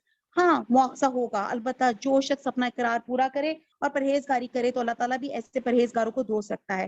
بے شک جو لوگ اللہ تعالیٰ کے عہد اور اپنی قسموں کو تھوڑی سی قیمت بیچ ڈالتے ہیں ان کے لیے آخرت میں کوئی حصہ نہیں. اللہ تعالیٰ نہ ان سے بات چیت کرے گا، نہ ان کی طرف قیامت کے دن دیکھے گا، نہ انہیں پاک کرے گا، اور ان کے لیے دردناک عذاب ہے. یقیناً ان میں ایسا گروہ بھی ہے جو کتاب پڑھتے ہوئے اپنی زبان مروڑتا ہے تاکہ اسے تمہاری کتاب ہی کی عبادت خیال کرو، حالانکہ دراصل وہ کتاب میں سے نہیں. اور یہ کہتے ہیں کہ وہ اللہ تعالیٰ کی طرف سے، حالانکہ دراصل وہ اللہ تعالیٰ کی طرف سے نہیں، وہ دانستہ اللہ پہ جھوٹ بولتے ہیں. زبان مروڑنا ہوتا ہے کہ اللہ کی آیات کو، اس کی پروننسیشن غلط کہنا، اس کے مطلب غلط نکالنا، اس کی تفاسیر غلط نکالنا، اس سے غلط چیز انٹرپریٹ کرنا. اور صحیح نبی صلی اللہ علیہ وسلم نے فرمایا کہ جو شخص کسی کا مال ہتھیانے کے لیے جھوٹی قسم کھائے گا وہ اللہ سے اس حال میں ملے گا کہ اللہ اس پہ غضبناک ہوگا. اور نیز فرمایا کہ 3 آدمیوں سے اللہ تعالیٰ نہ کلام کریں گے، نہ ان کی طرف دیکھیں گے، نہ انہیں پاک کریں گے، اور ان کے لیے دردناک عذاب ہوگا. اور ان میں سے ایک وہ شخص ہے جو جھوٹی قسم کے ذریعے اپنا سودا بیچتا ہے. کسی ایسے انسان کو جسے اللہ تعالیٰ کتاب اور حکمت اور نبوت دے، یہ لائق نہیں کہ پھر بھی وہ لوگوں سے کہے کہ تم اللہ تعالیٰ کو چھوڑ دو اور میرے بندے بن جاؤ. وہ تو کہے گا تم سب رب کے ہو جاؤ، کونو ربانیین. اب یہاں پہ ایک چیز کرائٹیریا میں بتا دوں، آپ لوگ بہت سی کلاسز لیتے ہوں گے، آپ نے اس کی اوتھینٹسٹی دیکھنے کے لیے کہ ایک جو آپ کلاس کسی تفسیر کی، کسی بھی قرآن کی کلاس آپ اٹینڈ لے رہے ہیں، آپ یہ دیکھیں اگر وہ جو اسپیکر ہے آپ کو رب کا بندہ بنا رہا ہے یا اپنا بندہ بنا رہا ہے. اگر تو وہ رب کا بندہ بنا رہا ہے تو وہ کلاس ٹھیک ہے، اور اگر وہ آپ کو اپنا گرویدہ، اپنا بندہ بنا رہا ہے تو پھر وہ کلاس ٹھیک نہیں. یہ ایک چھوٹا سا اصول ہے اس قرآن کی اس آیت سے ہم نے نکالا کہ وہ تو کہے گا تم سب رب کے ہو جاؤ، تمہاری کتاب سکھانے کے باعث اور تمہاری کتاب پڑھنے کے سبب. اور یہ نہیں ہو سکتا کہ وہ تمہیں فرشتوں اور نبیوں کو رب بنا لینے کا حکم کرے. کیا وہ تمہارے مسلمان ہونے کے بعد تمہیں کفر کا حکم دے گا؟ جب اللہ تعالیٰ نے نبیوں سے عہد دیا کہ جو کچھ میں تمہیں کتاب اور حکمت دوں، پھر تمہارے پاس وہ رسول آئے جو تمہارے پاس کی چیز کو سچ بتائے، تو تمہارے لیے اس پر ایمان لانا اور اس کی مدد کرنا ضروری ہے. فرمایا کہ تم اس کی اقراری ہو اور اس پر میرا ذمہ لے رہے ہو. سب نے کہا ہمیں اقرار ہے. فرمایا تو اب گواہ ہو، خود میں بھی تمہارے ساتھ گواہوں میں ہوں. بس اس کے بعد جو بھی پلٹ جائیں وہ یقیناً پورے نافرمان ہیں. کیا وہ اللہ تعالیٰ کی دین کے سوا اور دین کی تلاش میں ہیں؟ حالانکہ تمام آسمان والے اور سب زمین والے اللہ ہی کے فرما بردار ہیں. خوشی سے ہوں یا ناخوشی سے ہوں، سب اسی کی طرف لوٹائے جائیں گے. آپ کہہ دیجئے ہم اللہ تعالیٰ پہ، جو کچھ ہم پہ اتارا گیا، اور جو کچھ ابراہیم علیہ السلام پہ، اسماعیل علیہ السلام پہ، اسحاق علیہ السلام پہ، یعقوب علیہ السلام پہ اور ان کے اولاد پہ اتارا گیا، اور جو کچھ موسیٰ علیہ السلام پہ، عیسیٰ علیہ السلام پہ اور دوسرے انبیاء علیہ السلام پر اللہ تعالیٰ کی طرف سے دیے گئے ہیں، ان سب پر ایمان لائے. ہم ان میں سے کسی کے درمیان فرق نہیں کرتے، ہم اللہ تعالیٰ کے فرما بردار ہیں. یہ کہتے ہیں کہ قرآن میں تقریباً کوئی 25 پیغمبروں کا نام آیا ہے. حدیث میں آتا ہے کہ ایک مرتبہ حضرت عمر تورات کے اوراق پڑھ رہے تھے تو نبی صلی اللہ علیہ وسلم یہ دیکھ کے غضبناک ہو گیا. فرمایا قسم ہے اس ذات کی جس کے ہاتھ میں محمد صلی اللہ علیہ وسلم کی جان ہے، اگر موسیٰ علیہ السلام بھی زندہ ہو کر آ جائیں اور تم مجھے چھوڑ کر ان کے پیچھے لگ جاؤ تو یقیناً گمراہ ہو جاؤ گے. تو کمپیریزن آف ریلیجن ضرور پڑھنا چاہیے، لیکن اس سے پہلے اپنے دین، اپنا قرآن کی سمجھ مکمل کریں. آیت نمبر 86. اللہ تعالیٰ ان لوگوں کو کیسے ہدایت دے گا جو اپنے ایمان لانے اور رسول کی حقانیت کی گواہی دینے اور اپنے پاس روشن دلیلیں آ جانے کے بعد کافر ہو جائیں. اللہ تعالیٰ ایسے بے انصاف لوگوں کو راہ راست پر نہیں لاتا. ان کی تو یہی سزا ہے کہ ان پر اللہ تعالیٰ کی اور فرشتوں کی تمام لوگوں کی لعنت ہو، جس میں یہ ہمیشہ رہیں گے. نہ تو ان سے عذاب ہلکا کیا جائے گا، نہ انہیں مہلت دی جائے گی، مگر جو لوگ اس کے بعد توبہ اور اصلاح کریں تو بے شک اللہ تعالیٰ بخشنے والا مہربان ہے. فَإِنَّ اللَّهَ غَفُورٌ رَحِيمٌ. بے شک جو لوگ اپنے ایمان لانے کے بعد کفر کریں، پھر کفر میں بڑھ جائیں تو ان کی توبہ ہرگز ہرگز قبول نہ کی جائے گی. یہی گمراہ لوگ ہیں. ہاں جو لوگ کفر کریں اور مرتے دم تک کافر ہیں، ان میں سے کوئی اگر زمین پر سونا دے کر بھی فدیے میں ہی ہو تو بھی ہرگز قبول نہ کیا جائے گا. یہی لوگ ہیں جن کے لیے تکلیف دینے والا عذاب ہے، جن کا کوئی مددگار نہیں. اب یہاں پہ جو توبہ کی بات کی جا رہی ہے، ایک تو ڈیتھ بیڈ پہ توبہ قبول نہیں ہے، ورنہ توبہ کا دروازہ ہر ایک کے لیے ہر وقت کھلا ہے. اور اس سے پہلی آیت میں بھی قبولیت توبہ کا ذکر ہے، اور سورہ توبہ میں ہے کہ انہوں نے نہیں جانا کہ اللہ تعالیٰ اپنے بندوں کی توبہ قبول فرماتا ہے. اور کہتے ہیں کہ سورہ نساء میں ہے کہ ان کی توبہ قبول نہیں ہے جو برائی کرتے رہتے ہیں یہاں تک کہ جب ان میں سے ایک کو موت آنے لگتی ہے تو کہتا ہے میری توبہ. حدیث میں آتا ہے اللہ تعالیٰ بندے کی توبہ اس وقت تک قبول کرتا ہے جب تک اسے موت کا اچھو نہ لگے، یعنی کہ جان کھنے کے وقت توبہ قبول نہیں کی جاتی. تو اس وقت میرے اور آپ کے پاس وقت ہے کہ استغفار کر لے، اللہ تعالیٰ سے توبہ مانگ لے. اللہ تعالیٰ حدیث میں آتا ہے کہ اللہ تعالیٰ قیامت والے دن ایک ہلکے ترین عذاب والے جہنمی سے کہے گا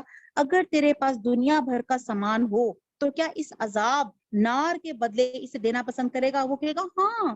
اللہ تعالیٰ فرمائے گا میں نے تجھ سے اس سے زیادہ آسان بات کا مطالبہ کیا تھا جبکہ تو آدم کی پش میں تھا کہ میرے ساتھ شرک نہ کرنا، مگر تو شرک سے باز نہیں آیا. یہاں پہ کہا گیا نا کہ قیامت والے دن انسان کہے گا اللہ تعالیٰ میری ساری پراپرٹی لے لے لیکن میرا عذاب تھوڑا سا ہلکا کر لے. جیسے ہم دنیا کی عدالت میں کرتے ہیں نا، رشوت دیتے ہیں یا آپ کچھ کہتے ہیں کہ بھئی میرا یہ لے لے اور میرا یہ عذاب ہلکا کر دے. تو یہاں پہ آج اس دنیا میں ہمارے پاس موقع ہے.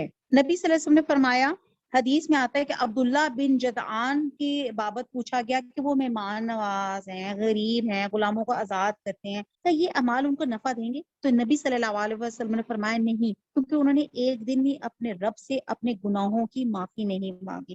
اس لیے کم از کم 3 دفعہ استغفار کر لے، استغفر اللہ رب من کل ذنب واتوب الیہ، استغفر اللہ رب من کل ذنب واتوب الیہ، استغفر اللہ رب من کل ذنب واتوب الیہ. اور دوسرا، اگر کوئی شخص دنیا زمین بھر سونا فدیہ دینا چاہے اور عذاب جہنم سے بچنا چاہے تو یہ ممکن نہیں ہوگا. سورہ ابراہیم میں ہے اس دن کوئی خرید و فروخت ہوگی نہ کوئی دوستی کام آئے گی. یہ آج اس وقت ہم جو ہے اللہ تعالیٰ سے توبہ مانگ کے اپنی آخرت اور اپنی دنیا کو ہم سنوار سکتے ہیں. وما علینا الا البلاغ.